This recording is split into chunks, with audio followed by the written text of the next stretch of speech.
ನಮಸ್ಕಾರ ಸ್ನೇಹಿತರೆ, ಎಲ್ಲರಿಗೂ ಸ್ಟಡಿ ಡೇಸ್ ಕನ್ನಡ ಯೂಟ್ಯೂಬ್ ಚಾನಲ್ಗೆ ಸ್ವಾಗತ. ಸ್ನೇಹಿತರನ್ನ ಇವತ್ತಿನ ಒಂದು ವಿಡಿಯೋದಲ್ಲಿ ಸೆಪ್ಟೆಂಬರ್ 12 ಮತ್ತು 13 ಒಂದು ಕನ್ನಡ ಪರೀಕ್ಷೆನ ಸ್ಟಾರ್ಟ್ ಮಾಡೋಕ್ಕಿಂತ ಮುಂಚಿತವಾಗಿ ಯಾರಾದರೂ ನಮ್ಮ ಚಾನಲ್ಗೆ ಸಬ್ಸ್ಕ್ರೈಬ್ ಆಗಿಲ್ಲ ಅಂದರೆ ಚಾನಲ್ನ ಸಬ್ಸ್ಕ್ರೈಬ್ ಮಾಡಿ, ಶೇರ್ ಮಾಡಿ, ಲೈಕ್ ಮಾಡಿ ಮತ್ತು ಬೆಲ್ ಐಕನ್ನ ಕ್ಲಿಕ್ ಮಾಡಿ. ಬಿಕಾಸ್ ನಾವು ವಿಡಿಯೋ ಅಪ್ಲೋಡ್ ಮಾಡಿದಾಗ ನಿಮಗೆ ಬೇಗನೆ ನೋಟಿಫಿಕೇಶನ್ ಬರುತ್ತೆ.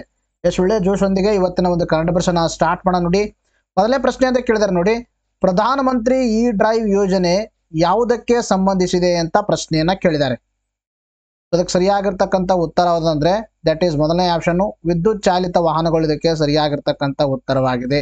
ಅರ್ಥಾಯ್ತಾ? ಎಲೆಕ್ಟ್ರಿಕ್ ವೆಹಿಕಲ್ಗೆ ಸಂಬಂಧಪಟ್ಟಿರ್ತಕ್ಕಂಥ ಯೋಜನೆ ಯಾವುದಂದ್ರೆ ಫೇಮ್ ಅಂತ ಇತ್ತು ಫಸ್ಟ್ ಇಂಡಿಯಾದಲ್ಲಿ. ಆಯ್ತಾ? ಫೇಮ್ ಅಂತ ಇತ್ತು. ಅದರ ಬದಲಿಗೆ ಪ್ರಧಾನಮಂತ್ರಿ ಇ ಡ್ರೈವ್ ಅಂತ ಏನ್ ಮಾಡ್ತಾ ಇದ್ದಾರೆ, ಈಗ ಹೊಸದಾಗಿ ಇದನ್ನ ಜಾರಿಗೆ ತರ್ತಾ ಇದ್ದಾರೆ. ಆಯ್ತಾ? ಇಂಪಾರ್ಟೆಂಟ್ ಆಗಿರ್ತಕ್ಕಂಥ ಫ್ಯಾಕ್ಟ್ ಮತ್ತು ಇಂಪಾರ್ಟೆಂಟ್ ಆಗಿರ್ತಕ್ಕಂಥ ಯೋಜನೆ. ಇದ್ರ ಬಗ್ಗೆ ನಾವು ಇನ್ ಡೆಪ್ತ್ ಆಗಿ ಡಿಸ್ಕಷನ್ ಮಾಡೋಣ. ಅದಕ್ಕಿಂತ ಮುಂಚಿತವಾಗಿ ನಿಮಗೊಂದು ಸ್ವಲ್ಪ ಮಾಹಿತಿಯನ್ನು ಹೇಳಕ್ ಇಷ್ಟಪಡ್ತೀನಿ ನಾನು. ಏನ್ ಮಾಹಿತಿ ಅಂದ್ರೆ, ಈಗಾಗಲೇ ತಮಗೆ ಗೊತ್ತಿದೆ ಏನಂದ್ರೆ ಈ ಒಂದು ಗ್ರೀನ್ ಹೌಸ್ ಗ್ಯಾಸ್ ಎಫೆಕ್ಟ್, ಅದಾಯ್ತಾ? ಗ್ರೀನ್ ಹೌಸ್ ಗ್ಯಾಸ್ ಎಫೆಕ್ಟ್ ಹೆಸರು ಮೇಲೆ ಪರಿಣಾಮ. ಅದಕ್ಕೆ ಪ್ರಮುಖವಾಗಿರ್ತಕ್ಕಂಥ ಕಾರಣಗಳು ಕಾರ್ಬನ್ ಡೈಆಕ್ಸೈಡ್ ಆಗಿರ್ಬೋದು, O3 ಆಗಿರ್ಬೋದು, ಆಮೇಲೆ ನೀರಾವಿ ಆಗಿರ್ಬೋದು, ಅರ್ಥಾಯ್ತಾ? ನೈಟ್ರಸ್ ಆಕ್ಸೈಡ್ ಆಗಿರ್ಬೋದು. ಸೊ ಇವೆಲ್ಲ ಇದಕ್ಕೆ ಗ್ರೀನ್ ಹೌಸ್ ಗ್ಯಾಸ್ಗೆ ಇಫೆಕ್ಟ್ ಆಗುತ್ತೆ. ಸೊ ಗ್ರೀನ್ ಹೌಸ್ ಗ್ಯಾಸ್ ಎಫೆಕ್ಟ್ಗೆ ಕಾರಣವಾಗಿರ್ತಕ್ಕಂಥದ್ದು ಪ್ರಮುಖವಾಗಿ ಕಾರ್ಬನ್ ಡೈಆಕ್ಸೈಡ್ ಅಂತ ಏನು ಹೇಳಿದೆ. ಸೊ ನಾವು ಬಳಸ್ತಕ್ಕಂಥ ಪ್ರಮುಖವಾಗಿ ಈ ಟ್ರೆಡಿಷನಲ್ ಎನರ್ಜಿಗಳನ್ನ ಏನು ಯೂಸ್ ಮಾಡ್ತಾ ಇದೀವಿ, ದಟ್ ಈಸ್ ಪೆಟ್ರೋಲ್ ಆಗಿರ್ಬೋದು, ಡೀಸೆಲ್ ಆಗಿರ್ಬೋದು, ವೆಹಿಕಲ್ಗಳನ್ನು ಯೂಸ್ ಮಾಡ್ತಾ ಇದೀವಿ. ಸೊ ಅದರಿಂದ ಏನಾಗುತ್ತೆ, ಹಸಿರು ಮನೆ ಪರಿಣಾಮ ಉಂಟಾಗುತ್ತೆ. ಅದರಿಂದ ಏನಾಗುತ್ತೆ, ಇಂಡೈರೆಕ್ಟ್ಲಿ ಗ್ಲೋಬಲ್ ವಾರ್ಮಿಂಗ್ ಆಗುತ್ತೆ. ಸೊ ಗ್ಲೋಬಲ್ ವಾರ್ಮಿಂಗ್ ಆದರೆ ಕಾನ್ಸಿಕ್ವೆನ್ಸ್ಲಿ ಏನಾಗುತ್ತೆ ಅಂದ್ರೆ ಅಲ್ಲಿ ಒಂದು ಸಮುದ್ರದಲ್ಲಿ ಇರ್ತಕ್ಕಂಥ ಎಲ್ಲ ಒಂದು ಜೀವರಾಶಿಗಳಿಗೂ ಕೂಡ ಇಂಪ್ಯಾಕ್ಟ್ ಆಗುತ್ತೆ, ಸಾಯ್ತವ. ಇನ್ನು ತದನಂತರದಲ್ಲಿ ದ್ವೀಪ ರಾಷ್ಟ್ರಗಳು ಏನಾಗ್ತಿರ್ತಾವ, ಎಲ್ಲ ಮುಳುಗಿ ಹೋಗ್ತಾವ. ಸೊ ಇಂಥ ಕಾನ್ಸಿಕ್ವೆನ್ಸಸ್ಗಳು ಮತ್ತು ಅದಲ್ಲದೆ ಏನಂದ್ರೆ ಕ್ಲೈಮೇಟು ಕೂಡ ಚೇಂಜ್ ಆಗೋ ಒಂದು ಸಾಧ್ಯತೆ ಹೆಚ್ಚಾಗಿರುತ್ತೆ. ಸೊ ಆ ಒಂದು ಹಿತದೃಷ್ಟಿಯಿಂದಾಗಿ ಮುಂದಿನ ಪೀಳಿಗೆಗೋಸ್ಕರ ಈ ಒಂದು ಟ್ರೆಡಿಷನಲ್ ಎನರ್ಜಿ ಸೋರ್ಸಸ್ಗಳನ್ನು ಓವರ್ಕಮ್ ಮಾಡೋಕ್ಕೆ ಸೊ ಎಲೆಕ್ಟ್ರಿಕ್ ವೆಹಿಕಲ್ ಸ್ಕೀಮನ್ನು ಇಂಡಿಯನ್ ನ್ಯಾಷನಲ್ ಮೊಬಿಲಿಟಿ ಮಿಷನ್ ಒಂದು ಪ್ಲ್ಯಾನ್ ಏನಿತ್ತು, ಸೊ ಅದರ ಅಡಿಯಲ್ಲಿ ಈ ಒಂದು ಫೇಮ್ ಅಂತಕ್ಕಂಥ ಯೋಜನೆ ಭಾರತ ಸರ್ಕಾರ ಜಾರಿಗೆ ತಂದಿತ್ತು. ಎದರಿಗೋಸ್ಕರ ಅಂದರೆ ಎಲೆಕ್ಟ್ರಿಕ್ ವೆಹಿಕಲ್ ಮತ್ತು ಹೈಬ್ರಿಡ್ ವೆಹಿಕಲ್ಸ್ಗಳನ್ನು ಅವುಗಳನ್ನು ಪ್ರಮೋಟ್ ಮಾಡೋಗೋಸ್ಕರ. ಸೊ ಈಗ ಏನು ಮಾಡಿದ್ರೆ ಅಂದರೆ ಫೇಮ್ 1 ಮತ್ತು ಫೇಮ್ 2 ಏನು ಹಂತ ಜಾರಿಗೆ ತಂದಿರು, ಅವುಗಳ ಅವಧಿನೂ ಕೂಡ ಮುಕ್ತಾಯವಾಗಿದೆ ಮತ್ತು ಅವುಗಳ ಬದಲಿಗೆ ಇನ್ನೊಂದು ಯೋಜನೆಯನ್ನ ಜಾರಿಗೆ ತಂದಿದೆ. ಯಾವುದು? PM ಇ ಡ್ರೈವ್ ಅಂತಕ್ಕಂಥ ಯೋಜನೆ. ಸೊ ಈ ಒಂದು ಯೋಜನೆ ಜಾರಿಗೆ ತರೋದ್ರಿಂದ ಏನೇನು ಮಾಡಲಾಗ್ತಾ ಇದೆ, ಇದರಲ್ಲಿ ಒಂದು ಗುರಿಗಳು ಏನೇನು ಹಾಕಿಕೊಳ್ಳಲಾಗಿದೆ ಅಂತಕ್ಕಂಥದ್ದು ಮತ್ತು ಫೇಮ್ ಯೋಜನೆ ಬಗ್ಗೆನೂ ಕೂಡ ನಾವು ಇನ್ ಡೆಪ್ತ್ ಆಗಿ ಡಿಸ್ಕಷನ್ ಮಾಡೋಣ. ನೋಡಿ, ಸಾರ್ವಜನಿಕ ಸಾರಿಗೆಗಳಲ್ಲಿ ತಥಾ ವಿದ್ಯುತ್ ಚಾಲಿತ ವಾಹನಗಳ ಬಳಕೆಗೆ ಉತ್ತೇಜನ ನೀಡುವ ನಿಟ್ಟಿನಲ್ಲಿ ಪ್ರಧಾನಮಂತ್ರಿ ಇ ಡ್ರೈವ್ ಯೋಜನೆಗೆ ಕೇಂದ್ರ ಸಚಿವ ಸಂಪುಟ ಸಭೆ ಅನುಮೋದನೆ ನೀಡಿದೆ. ತಥಾ ಸಾರ್ವಜನಿಕ ಸಾರಿಗೆಗಳಲ್ಲಿ ವಿದ್ಯುತ್ ಚಾಲಿತ ವಾಹನಗಳಿಗೆ ಏನಂದ್ರೆ ಬೂಸ್ಟ್ ನೀಡುಗೋಸ್ಕರ, ಅದಕ್ಕೋಸ್ಕರ ಏನು ಮಾಡೋಗೋಸ್ಕರ ಆ ಬೂಸ್ಟ್ ಅನ್ನು ನೀಡುಗೋಸ್ಕರ ಪ್ರಧಾನಮಂತ್ರಿ ಇ ಡ್ರೈವ್ ಯೋಜನೆಗೆ ಕೇಂದ್ರ ಸಚಿವ ಸಂಪುಟ ಏನು ಮಾಡಿದೆ, ಅನುಮೋದನೆ ನೀಡಿರ್ತಕ್ಕಂಥದ್ದು. 2 ವರ್ಷದಲ್ಲಿ 10,900 ಕೋಟಿ ರು ವೆಚ್ಚದಲ್ಲಿ ಈ ಯೋಜನೆ ಅನುಷ್ಠಾನಕ್ಕೆ ಉದ್ದೇಶಿಸಲಾಗಿದೆ. ಮುಂದಿನ ಅಪ್ಕಮಿಂಗ್ 2 ಇಯರ್ಸ್ ಅಲ್ಲಿ ಇಷ್ಟು ಒಂದು ಮನಿಯನ್ನ ಎಕ್ಸ್ಪೆಂಡಿಚರ್ ಮಾಡ್ತಾ ಇದ್ದಾರೆ ಈ ಕ್ಷೇತ್ರದಲ್ಲಿ. 9 ವರ್ಷಗಳ ಹಿಂದೆ ಜಾರಿಗೊಳಿಸಲಾಗಿರ್ತಕ್ಕಂಥ ಫೇಮ್ ಯೋಜನೆ ಸ್ಥಾನವನ್ನ ತುಂಬಲಿದೆ. ಸೊ 9 ವರ್ಷಗಳ ಹಿಂದೆ ಅಂದ್ರೆ ಸೊ ಫೇಮ್ ಯೋಜನೆ ಯಾವಾಗ ಸ್ಟಾರ್ಟ್ ಆಗಿತ್ತು ಅಂದ್ರೆ ದಟ್ ಈಸ್ ಇನ್ ದ 2015. 2015ರಲ್ಲಿ ಜಾರಿಗೆಗೊಳಿಸಿರ್ತಕ್ಕಂಥ ಫೇಮ್ ಯೋಜನೆ ಬದಲಿಗೆ ಫೇಮ್ ಯೋಜನೆ ಏನ್ ಕೆಲಸ ಮಾಡುತ್ತೆ ಅದನ್ನ ಕೆಲಸ ಮುಂದುವರ್ಸ್ಕೊಂಡು ಹೋಗಕ್ಕೆ ಸೊ ಈ ಯೋಜನೆಯನ್ನ ಜಾರಿಗೆ ತಂದಿರತಕ್ಕಂಥದ್ದು ವಿಚ್ ಸ್ಕೀಮ್, ದಟ್ ಇಸ್ ಪ್ರಧಾನಮಂತ್ರಿ ಇ ಡ್ರೈವ್ ಸ್ಕೀಮ್. ಹೊಸ ಯೋಜನೆಯು ಎಲೆಕ್ಟ್ರಿಕ್ ದ್ವಿಚಕ್ರ ವಾಹನಗಳು, ಎಲೆಕ್ಟ್ರಿಕ್ ತ್ರಿಚಕ್ರ ವಾಹನಗಳು, ಇ ಟ್ರಕ್ಗಳು, ತದನಂತರ ಇ ಆಂಬ್ಯುಲೆನ್ಸ್ಗಳು ಮತ್ತು ಇತರ ಮಾದರಿ ಈ ವಾಹನಗಳ ಖರೀದಿಗೆ 3,679 ಕೋಟಿ ರುಗಳ ಸಬ್ಸಿಡಿ ಒದಗಿಸಲಿದೆ. ಅರ್ಥ ಆಯ್ತಾ? ಅಂದ್ರೆ ಜನರಲ್ಲಿ ಒಂದು ಅವೇರ್ನೆಸ್ ಮೂಡಿಸಬೇಕತ್ರ ಅಥವಾ ಅವೇರ್ನೆಸ್ ಮತ್ತು ಇನ್ನೊಂದು ಏನಂದ್ರೆ ಜನರು ಅದನ್ನ ಖರೀದಿ ಮಾಡ್ಬೇಕಂದ್ರೆ, ಆ ವಾಹನಗಳನ್ನ ಖರೀದಿ ಮಾಡ್ಬೇಕಂದ್ರೆ ಅಫ್ಕೋರ್ಸ್ ನಾವು ಏನು ಮಾಡಬೇಕಾಗತ್ತೆ, ಇನಿಷಿಯಲಿ ಅವುಗಳಿಗೆ ಒಂದು ಸಬ್ಸಿಡೀಸ್ಗಳನ್ನ ಕೊಡಬೇಕಾಗತ್ತೆ. ಸೊ ಫಾರ್ ಎಕ್ಸಾಂಪಲ್ ಹೆಂಗಂದ್ರೆ ಈಗ ಎಲೆಕ್ಟ್ರಿಕ್ ವಾಹನಗಳಲ್ಲಿ ಒಂದು ಬೆಲೆ ಏನಿರುತ್ತೆ, ಮಾಮೂಲಿ ವೆಹಿಕಲ್ ದಟ್ ಇಸ್ 3 ವೀಲರ್ ಒಂದು ಯಾವುದೋ ಒಂದು ವೆಹಿಕಲ್ ತೆಗೆದುಕೊಳ್ತೀರಿ ಅಂತ ಅನ್ಕೊಳ್ಳಿ, ಪ್ರಸ್ತುತ ಅದರ ಬೆಲೆ 8 ಲಕ್ಷ ಇದೆ ಅಂತ ಅನ್ಕೊಳ್ಳೋಣ ನಾವು. Example 3 wheeler vehicle. ಈಗ ನೀವು ಅದೇ ಎಲೆಕ್ಟ್ರಿಕ್ ವೆಹಿಕಲ್ ಅನ್ನು ತಗೊಳಕ್ ಹೋದ್ರೆ ಅದು ನಿಮಗೆ ಮಿನಿಮಮ್ ಏನಿಲ್ಲ ಅಂದ್ರೆ ಒಂದು 15ರಿಂದ 16 ಲಕ್ಷ ಇರುತ್ತೆ. ಯಾಕಂದ್ರೆ ಅದರಲ್ಲಿ ಒಂದು ಹೊಸ ತಂತ್ರಜ್ಞಾನ that is electric vehicle it is a new innovation technology. So ಆ ಒಂದು ಟೆಕ್ನಾಲಜಿ ಅಳವಡಿಸಿ ಅಲ್ಲಿರ್ತಕ್ಕಂಥ ಇಕ್ವಿಪ್ಮೆಂಟ್ಸ್ಗಳನ್ನು ಅದಕ್ಕೆ ಹಾಕೋಗೋಸ್ಕರ ಎಕ್ಸ್ಪೆಂಡಿಚರ್ ಹೆಚ್ಚಿಗಿರುತ್ತೆ. ಅದ್ರಗೋಸ್ಕರ ಅದರ ಚಾರ್ಜಸ್ ಕೂಡ ಹೆಚ್ಚಿಗಿರುತ್ತೆ. ಸೊ ಅದಕ್ಕೆ ಅಫ್ಕೋರ್ಸ್ ಇಲ್ಲಿ ಇರೋರು ಏನು ಮಾಡ್ತಾರೆ ಅಂದರೆ, ಈಗ ಪ್ರಸ್ತುತವಾಗಿ ಏನು ಮಾಡ್ತಾರೆ ಅಂದರೆ, ನಾವು ವೆಹಿಕಲನ್ನು ತಗೊಳ್ಕೊಂಡು ಹೋದಾಗ 8 ಲಕ್ಷದನ್ನು ಪ್ರಿಫರ್ ಮಾಡ್ತೀವಿ. ಯಾಕೆ ಅರ್ಥ ಆಯ್ತಾ? 8 ಲಕ್ಷದನ್ನೇ ಪ್ರಿಫರ್ ಮಾಡ್ತೀವಿ, ಇರ್ರೆಸ್ಪೆಕ್ಟಿವ್ ಆಫ್ 15 to 16 ಲ್ಯಾಕ್. ಅದ್ರ ಬಿಟ್ಟು ನಾವು ಇದನ್ನು ತಗೋತೀವಿ, ಯಾಕಂದರೆ ಎಕ್ಸ್ಪೆಂಡಿಚರು ಕಡಿಮೆ ಇರುತ್ತೆ. ಆಮೇಲೆ ಎನ್ವೈರ್ನಮೆಂಟ್ ಪ್ರೊಟೆಕ್ಷನ್ ಮಾಡೋದು ಈಗಿನ ಜನರಲ್ಲಿ ಸ್ವಲ್ಪ ಏನಂದರೆ ಕಡಿಮೆ ಇರುತ್ತೆ. ಅದ್ರ ಬಗ್ಗೆ ನೆಗ್ಲಿಜೆನ್ಸಿಯನ್ನು ತೋರಿಸ್ತಾರೆ. ಅರ್ಥ ಆಯ್ತಾ? ಇದು ಆಗೋದ್ರಿಂದ ನಮಗೇನಾಗುತ್ತೆ ಬಿಡು, ಇದು ಲಾಂಗ್ ಟರ್ಮ್ ಇಂಪ್ಯಾಕ್ಟ್ ಆಗುತ್ತೆ ಅದರಿಂದಾಗಿ. ಸೊ ಅದಕ್ಕೆ ಜನರಲ್ಲಿ ಈ ಒಂದು ಇಲೆಕ್ಟ್ರಿಕ್ ವೆಹಿಕಲ್ಸ್ಗಳನ್ನು ನಾವು ಪ್ರಮೋಟ್ ಮಾಡಬೇಕಂದ್ರೆ ಅವ್ರಿಗೆ ಸಬ್ಸಿಡಿ ಕೊಡಬೇಕಾಗುತ್ತೆ. ಫಾರ್ ಎಕ್ಸಾಂಪಲ್ಲು ಇದಕ್ಕೆ ಅಂದರೆ 15 ಲ್ಯಾಕಿಂದ 16 ಲ್ಯಾಕ್ ಇರೋ ವೆಹಿಕಲನ್ನು ನಾವು ಸಬ್ಸಿಡಿ ಕೊಟ್ಟು ಅದೇನಾದರೂ ಒಂದು 8 ಲಕ್ಷನೋ ಅಥವಾ 8.5 ಲಕ್ಷನೋ ಈ ಥರ ಮಾಡಿದ್ರೆ ಅವಾಗ ಏನು ಮಾಡ್ತಾರೆ, ಜನ ಇದನ್ನು ಖರೀದಿಸೋಕ್ಕೆ ಸಾಧ್ಯ. ಸೊ ಆ ನಿಟ್ಟಿನಲ್ಲಿ ಪ್ರಮೋಟ್ ಮಾಡೋಗೋಸ್ಕರ ಈ ಯೋಜನೆಯನ್ನು ಜಾರಿಗೆ ತರಲಾಗಿದೆ. ಸುಮಾರು 3,679 ಕೋಟಿಗಳಷ್ಟು ಸಬ್ಸಿಡಿ ನೀಡಲಾಗ್ತಾ ಇದೆ. ಈ ಯೋಜನೆಯಡಿಯಲ್ಲಿ 24.79 ಲಕ್ಷ ಎಲೆಕ್ಟ್ರಿಕ್ ದ್ವಿಚಕ್ರ ವಾಹನಗಳು, 3.16 ಲಕ್ಷ ಈ ಎಲೆಕ್ಟ್ರಿಕ್ ಆಟೋ ರಿಕ್ಷಾಗಳು ಮತ್ತು 14,028 ಈ ಬಸ್ಸುಗಳಿಗೆ ಈ ಯೋಜನೆಯಡಿಯಲ್ಲಿ ಬೆಂಬಲಿಸಲಾಗಿದೆ. ಇಂಪಾರ್ಟೆಂಟ್ ಆಗಿರ್ತಕ್ಕಂಥ ಫ್ಯಾಕ್ಟ್, ಏನೇನು ಹಾಕ್ಕೊಳ್ಳಲಾಗಿದೆ ಒಂದು ಯೋಜನೆಯ ಉದ್ದೇಶ ಅಂತಕ್ಕಂಥದ್ದು. ಸುಮಾರು 88,500 ಚಾರ್ಜಿಂಗ್ ಕೇಂದ್ರಗಳನ್ನು ಸ್ಥಾಪನೆಗೆ ನೆರವು ಒದಗಿಸಲಿದೆ. ಸೊ ಮೇನ್ ಚಾಲೆಂಜು ಅರ್ಥ ಆಯ್ತಾ, ಎಲೆಕ್ಟ್ರಿಕ್ ವಾಹನಗಳನ್ನು ನಾವು ಪ್ರಮೋಟ್ ಮಾಡ್ತಾ ಇದ್ದೀವಿ, ಬಟ್ ಅದಕ್ಕೆ ಬೇಕಾಗಿರ್ತಕ್ಕಂಥ that is infrastructure is important. Without infrastructure we can't implement the any particular schemes. ಯಾವುದೇ ಒಂದು ಯೋಜನೆ ಅದನ್ನು ಇಂಪ್ಲಿಮೆಂಟೇಷನ್ ಒಂದು ಪ್ರಾಪರಾಗಿ ಆಗಬೇಕಂದ್ರೆ ಅಲ್ಲಿ ಇನ್ಫ್ರಾಸ್ಟ್ರಕ್ಚರ್ ಬೇಕೇ ಬೇಕು. ಇನ್ಫ್ರಾಸ್ಟ್ರಕ್ಚರ್ ಬೇಕಂದ್ರೆ ನಾವು ಎಲೆಕ್ಟ್ರಿಕ್ ಬಸ್ಗಳನ್ನು ಅಥವಾ ಎಲೆಕ್ಟ್ರಿಕ್ ವೆಹಿಕಲ್ಗಳನ್ನು ತಯಾರು ಮಾಡಿ ಇಟ್ಟರೆ ಸಾಲದು. ಅದಕ್ಕೋಸ್ಕರವಾಗಿ ಎಲೆಕ್ಟ್ರಿಕ್ ಅಂದರೆ ಅದು ಚಾರ್ಜಿಂಗ್ ಮೇಲೆ ಓಡ್ತಾ ಇರುತ್ತೆ. ಸೊ ಚಾರ್ಜಿಂಗ್ಗೋಸ್ಕರ ಒಂದು ಆ ಫೆಸಿಲಿಟಿಗಳನ್ನು, ಚಾರ್ಜಿಂಗ್ ಸ್ಟೇಷನ್ಸ್ಗಳನ್ನು ನಾವು ಏನು ಮಾಡಬೇಕಾಗತ್ತೆ, ಒಂದು ಪರ್ಟಿಕ್ಯುಲರ್ ಡಿಸ್ಟೆನ್ಸಲ್ಲಿ ಒಂದು ಅದೇನು ಮಾಡಬೇಕಾಗತ್ತೆ, ನಾವು ಎಸ್ಟಾಬ್ಲಿಷ್ಮೆಂಟ್ ಮಾಡಬೇಕಾಗತ್ತೆ. ಸೊ ಆ ಒಂದು ಚಾರ್ಜಿಂಗ್ ಇಂಡಸ್ಟ್ರಿಗಳ ಇನ್ಫ್ರಾಸ್ಟ್ರಕ್ಚರ್ ಕೂಡ ಎಸ್ಟಾಬ್ಲಿಷ್ಮೆಂಟ್ ಮಾಡ್ಬೇಕಂದ್ರೆ ಅಲ್ಲಿ ನಾವು ಒಂದು ಎಂಟರ್ಪ್ರಿನರ್ಶಿಪ್ಗೂ ಕೂಡ ಪ್ರಮೋಟ್ ಮಾಡಬೇಕಾಗತ್ತೆ ಮತ್ತು ಅವರಿಗೂ ಕೂಡ ಸಬ್ಸಿಡಿಯನ್ನು ಕೊಡಬೇಕಾಗತ್ತೆ. ಹಂಗಿದ್ದಾಗ ಮಾತ್ರ initially it will work out, otherwise it can't. ಅರ್ಥ ಆಯ್ತಾ? ಅದಕ್ಕೆ ಏನು ಮಾಡ್ತಾ ಇದೆ ಅಂದರೆ ಈ ಒಂದು ಉದ್ದೇಶಗಳನ್ನೆಲ್ಲ ಹಾಕಿಕೊಳ್ಳಲಾಗ್ತಾ ಇದೆ. So these are important for our KS examination. ಅರ್ಥ ಆಯ್ತಾ? KS ಎಕ್ಸಾಮಿನೇಷನ್ ಪೇಪರ್ 1ಗೆ ಇದು ಹೆಲ್ಪ್ ಆಗುತ್ತೆ. ಅರ್ಥ ಆಯ್ತಾ? ಇನ್ನು ಫೇಮ್ ಅಂತಕ್ಕಂಥದ್ರ ಬಗ್ಗೆ ಡಿಸ್ಕಷನ್ ಮಾಡೋಣ. ಫೇಮ್ ಇಂಡಿಯಾ ಅಂತಕ್ಕಂಥ ಯೋಜನೆ, ಫೇಮ್ ಇಂಡಿಯಾ ಅಂತಕ್ಕಂಥ ಯೋಜನೆ ಈ ಹಿಂದೆ ಜಾರಿಗೆ ತರಲಾಗಿತ್ತು. ಸೊ ಫೇಮ್ನ ವಿಸ್ತೃತ ರೂಪ important, faster adoption and manufacturing of electric vehicle in India ಅಂತಕ್ಕಂಥದ್ದು ಫೇಮ್ನ ಒಂದು ವಿಸ್ತೃತ ರೂಪವಾಗಿದೆ. ಫೇಮ್ ಇಂಡಿಯಾ ಅಂದರೆ faster adoption and manufacturing electric vehicle in India ಅಂತಕ್ಕಂಥದ್ದು. ಇದು ರಾಷ್ಟ್ರೀಯ ಎಲೆಕ್ಟ್ರಿಕ್ ಮೊಬಿಲಿಟಿ ಮಿಷನ್ನ ಭಾಗವಾಗಿದೆ. ಅರ್ಥ ಆಯ್ತಾ? National electric mobility mission, national electric mobility ಮಿಷನ್ನ ಭಾಗ ಇದು.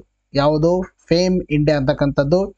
ದೇಶದಲ್ಲಿ ಎಲೆಕ್ಟ್ರಿಕ್ ವಾಹನಗಳು ಮತ್ತು ಹೈಬ್ರಿಡ್ ವಾಹನಗಳ ಖರೀದಿಸಲು ಪ್ರೋತ್ಸಾಹ ಮಾಡೋಗೋಸ್ಕರ ಮತ್ತು ಅವುಗಳನ್ನು ಇಂಡಕ್ಷನ್ ಮಾಡೋಗೋಸ್ಕರ ಈ ಯೋಜನೆಯನ್ನು 2015ರಂದು ಸ್ಟಾರ್ಟ್ ಮಾಡಲಾಯಿತು. 2015ರಂದು ಸ್ಟಾರ್ಟ್ ಮಾಡಿದಾಗ ಅವಾಗ ಮೊದಲನೇ ಹಂತ ಇತ್ತು. 2015 ಸ್ಟಾರ್ಟ್ ಮಾಡಿದಾಗ ಅಫ್ಕೋರ್ಸ್ ಇನಿಷಿಯಲಿ ಮೊದಲನೇ ಹಂತ ಇರುತ್ತೆ. ಮಾರ್ಚ್ 31, 2019ಕ್ಕೆ ಮೊದಲನೇ ಹಂತ ಮುಕ್ತಾಯವಾಯಿತು. ಮೊದಲನೇ ಹಂತ ಗೊತ್ತಿರಬೇಕು, 2015ರಿಂದ 2019 ಮಾರ್ಚ್ 31. ದಿಸ್ ಈಸ್ ಏನಂದರೆ ಮೊದಲನೇ ಹಂತ. ಇನ್ನು ಅದಕ್ಕೋಸ್ಕರ ಮೊದಲನೇ ಹಂತದಲ್ಲಿ ಏನು ಮಾಡಲಾಗಿತ್ತು ಅಂದರೆ ತಂತ್ರಜ್ಞಾನ ಅಭಿವೃದ್ಧಿ, ಆಮೇಲೆ ಡಿಮ್ಯಾಂಡ್ ಕ್ರಿಯೇಷನ್ನು, ಅರ್ಥಾಯ್ತಾ? ಅದರಲ್ಲಿ ಏನು ಟೆಕ್ನಾಲಜಿ ಡೆವಲಪ್ಮೆಂಟಿಗೆ ಒಂದು ಒತ್ತು ಕೊಡಲಾಯಿತು ಅದಕ್ಕೋಸ್ಕರ. ಮತ್ತು ಎರಡನೇದು ಏನಂದರೆ ಅಲ್ಲಿ ಡಿಮ್ಯಾಂಡನ್ನು ಏನು ಮಾಡಬೇಕು, ನಾವು ಕ್ರಿಯೇಟ್ ಮಾಡಬೇಕಾಗತ್ತೆ ಮಾರ್ಕೆಟಲ್ಲಿ. ಮತ್ತು ಚಾರ್ಜಿಂಗ್ ಮೂಲಸೌಕರ್ಯಗಳಂತ 4 ಕೇಂದ್ರೀಕೃತ ಕ್ಷೇತ್ರಗಳಲ್ಲಿ ಒಂದು ಗಮನವನ್ನು ಹರಿಸಿ ಅಲ್ಲಿ ಏನು ಮಾಡಲಾಯಿತು, ಹಂತವೊಂದನ್ನು ಸ್ಟಾರ್ಟ್ ಮಾಡಲಾಗಿತ್ತು. ನೆಕ್ಸ್ಟ್ ತದನಂತರದಲ್ಲಿ ಫೇಮ್ ಇಂಡಿಯಾ ಅಂತಕ್ಕಂಥದ್ದು ಎರಡನೇ ಹಂತ. ಫೇಮ್ ಇಂಡಿಯಾ ಅಂದರೆ ಈಗಾಗಲೇ ಹೇಳಿದೆ ನಿಮಗೆ, ಭಾರಿ ಕೈಗಾರಿಕಾ ಸಚಿವಾಲಯದ ಅಡಿಯಲ್ಲಿ ಬರುತ್ತೀವಿ. ಎರಡು ಫೇಮ್ ಅಂತಕ್ಕಂಥ ಯೋಜನೆ ಯಾವ ಸಚಿವಾಲಯದ ಅಡಿಯಲ್ಲಿ? ಭಾರಿ ಕೈಗಾರಿಕಾ ಸಚಿವಾಲಯದ ಅಡಿಯಲ್ಲಿ. ಈ ಫೇಮ್ 2 ಅಂತಲೂ ಕೂಡ 5 ವರ್ಷಗಳ ಅವಧಿಗೆ ಜಾರಿಗೊಳಿಸಲಾಯಿತು. 2019 ಏಪ್ರಿಲ್ 1ರಂದು ಪ್ರಾರಂಭ ಆಯಿತು ಈ ಒಂದು ಫೇಮ್ 2 ಅಂತಕ್ಕಂಥ ಸ್ಕೀಮು. ಮಾರ್ಚ್ 31, 2024ಕ್ಕೆ ಹಂತ ಕೂಡ ಮುಗಿದು ಹೋಗಿದೆ ಫೇಮ್ 2 ಅಂತಕ್ಕಂಥದ್ದು. ಸೊ ಅದಕ್ಕೋಸ್ಕರ ಏನು ಮಾಡಲಾಗ್ತಾ ಇದ್ರೆ new scheme that is PME drive ಯೋಜನೆಯನ್ನು ಜಾರಿಗೆ ತರಲಾಗಿದೆ. ಇವೆಲ್ಲ ಫ್ಯಾಕ್ಟ್ಗಳು ತಮ್ಮ ತಲೆಯಲ್ಲಿ ಗೊತ್ತಿರಬೇಕು, ಎಕ್ಸಾಮಲ್ಲಿ ಕೇಳ್ತಾರೆ. ಅರ್ಥ ಆಯ್ತಾ? ನಿಮ್ಮ KS ಎಕ್ಸಾಮ್ನಲ್ಲಿ ಇಂಪಾರ್ಟೆಂಟ್ ಆಗಿರ್ತಕ್ಕಂಥ ಮಾಹಿತಿ. ಸೊ ಇನ್ನು ಈ ಕೆಲವೊಬ್ರು ಕೇಳ್ತಾ ಇದ್ದಾರೆ, ಸರ್ ನೀವು KSಗೆ ನಿಮ್ಮ ಒಂದು ಮ್ಯಾಗ್ಝಿನ್ಗಳು ಹೆಲ್ಪ್ ಆಗುತ್ತೇನೋ ಅಂತ. ನೋಡಿ, ಲಾಸ್ಟ್ ಟೈಮ್ ಕ್ವಶನ್ ಪೇಪರ್ ಬಂದಿದ್ದು ನೋಡಿದ್ರೆ ಅಫ್ಕೋರ್ಸ್ ಯಾರ್ದು ಹೆಲ್ಪ್ ಆಗಿಲ್ಲ, ಬಟ್ ಹೆಲ್ಪ್ ಆದರೂ ಕೂಡ ಆಗುತ್ತೆ. ಒಂದು 30 to 40% ನಮಗೂ ಕೂಡ ಹೆಲ್ಪ್ ಆಗಿದೆ. ನಿಮಗೆ ಒಂದು ಕೆಲವೊಂದು ಉದಾಹರಣೆಗಳನ್ನು ನಾನು ಹೇಳ್ತಾ ಇದ್ದೀನಿ. ಇಲ್ಲಿ ಸುಮಾರು ಕ್ವಶನ್ಸ್ಗಳು ಬಂದಿದ್ದಾವೆ, ಅದನ್ನು ನಿಮಗೆ ಪ್ರೂಫ್ ಬ್ಯಾಕ್ ತೋರಿಸಿಲ್ಲ ಅಂದರೆ ನಾನು ಅದು ಏನು ಮಾಡಿದ್ದಾರೆ ಅಂದರೆ ಅದು ಕ್ಯಾನ್ಸಲೇ ಮಾಡಿಬಿಟ್ಟಿದ್ದಾರೆ. ಅದಕ್ಕೆ ನಿಮಗೆ ಪ್ರೂಫ್ ತೋರಿಸಿಲ್ಲ. For example big cat alliance question ಬಂದಿತ್ತು, ಆಮೇಲೆ ಬಿಮ್ಸ್ಟೆಕ್ದು ಕ್ವಶನ್ ಬಂದಿತ್ತು. ಆಮೇಲೆ ತದನಂತರದಲ್ಲಿ ಕರ್ನಾಟಕದಲ್ಲಿ ಬಾಲ ಸಾಹಿತ್ಯ ಅನ್ನೋ ಒಂದು ಪ್ರಶಸ್ತಿಗೆ ಅದು ಕ್ವಶನ್ ಕೇಳಿದರು. ಸುಮಾರು ಕ್ವಶನ್ಸ್ಗಳು ಬಂದಿದೆ. ನಮ್ಮದು ಕೂಡ ಮ್ಯಾಗ್ಝಿನಿಂದ ನೀವು ಯಾರು ಓದ್ತಾ ಇದ್ರೆ ಅವ್ರಿಗೆ ಗೊತ್ತಾಗುತ್ತೆ. ಮುಂದೆ ಬರ್ತಕ್ಕಂಥ KS ಎಕ್ಸಾಮ್ಗೂ ಕೂಡ ಹೆಲ್ಪ್ ಆಗುತ್ತೆ. ಅರ್ಥ ಆಯ್ತಾ? ಸುಮಾರು ಜನ ಕೇಳ್ತಾ ಇದ್ರು, ಅದಕ್ಕೆ ನಾನು ನಿಮಗೆ ಕ್ಲಾರಿಟಿ ಕೊಟ್ಟಿದ್ದೀನಿ. ನಿಮಗೆ ಇಷ್ಟು ಡೆಪ್ತ್ ಈ ಥರ ಕೊಟ್ಟಿದ್ರೆ ಎಕ್ಸಾಮಲ್ಲಿ ಹೆಲ್ಪ್ ಆಗೇ ಆಗುತ್ತೆ. ನೋಡ್ರಿ, ಯಾರಿಗೆ ನಮ್ಮ ಮ್ಯಾಗ್ಝಿನ್ಸ್ಗಳನ್ನು ತೊಗೊಂಡಿಲ್ಲ, ನೀವು ಮ್ಯಾಗ್ಝಿನ್ಸ್ ಕೂಡ ತೊಗೋಬೋದು. ಒಂದು ಮಂತಿಗೆ 40 ಆಗುತ್ತೆ. 2023 ಜಾನ್ ಟು ಆಗಸ್ಟ್ 2024ರವರೆಗೆ 800 ಆಗುತ್ತೆ. 2024 ಜಾನ್ ಟು ಆಗಸ್ಟ್ 2024ರವರೆಗೆ 320 ಆಗುತ್ತೆ. 2022 ಜಾನ್ ಟು ಆಗಸ್ಟ್ 2024ರವರೆಗೆ 1280 ಆಗುತ್ತೆ. ಡಿಸ್ಕೌಂಟ್ ಆಗಿ 1180 ಸಿಗುತ್ತೆ. ಇದರ PhonePe, Google pay, Paytm, BPay ಮುಖಾಂತರ ನಂಬರ್ಗೆ ಪೇ ಮಾಡೋದನ್ನು ವಾಟ್ಸಪ್ಪಲ್ಲಿ ಪೇಮೆಂಟ್ ಮಾಡೋ ಸ್ಕ್ರೀನ್ಶಾಟ್ ಕಳಿಸಿದ್ರೆ ನಮ್ಮ ನೋಟ್ಸ್ಗಳನ್ನು ತಮಗೆ ಸಾಫ್ಟ್ ಫಾರ್ಮೆಟಲ್ಲಿ ಅಥವಾ PDF ಫಾರ್ಮೆಟಲ್ಲಿ ನಾವು ಕಳಿಸ್ಕೊಡ್ತೀವಿ. ಸೊ ಯಾವ ಥರ ನಾವು ಕಂಟೆಂಟ್ ಮಾಡ್ತಾ ಇದ್ದೀವಿ ಅದಕ್ಕಿಂತಲೂ ಚೆನ್ನಾಗಿರೋ ಕಂಟೆಂಟು ಮತ್ತು ಹೆಚ್ಚಿಗೆ MCQಸ್ಗಳನ್ನು ಅದರಲ್ಲಿ ಮತ್ತು ಹೆಚ್ಚಿಗೆ ಇನ್ಫಾರ್ಮೇಷನ್ಗಳನ್ನು ಕೊಡಲಾಗುತ್ತೆ. ಅರ್ಥ ಆಯ್ತಾ?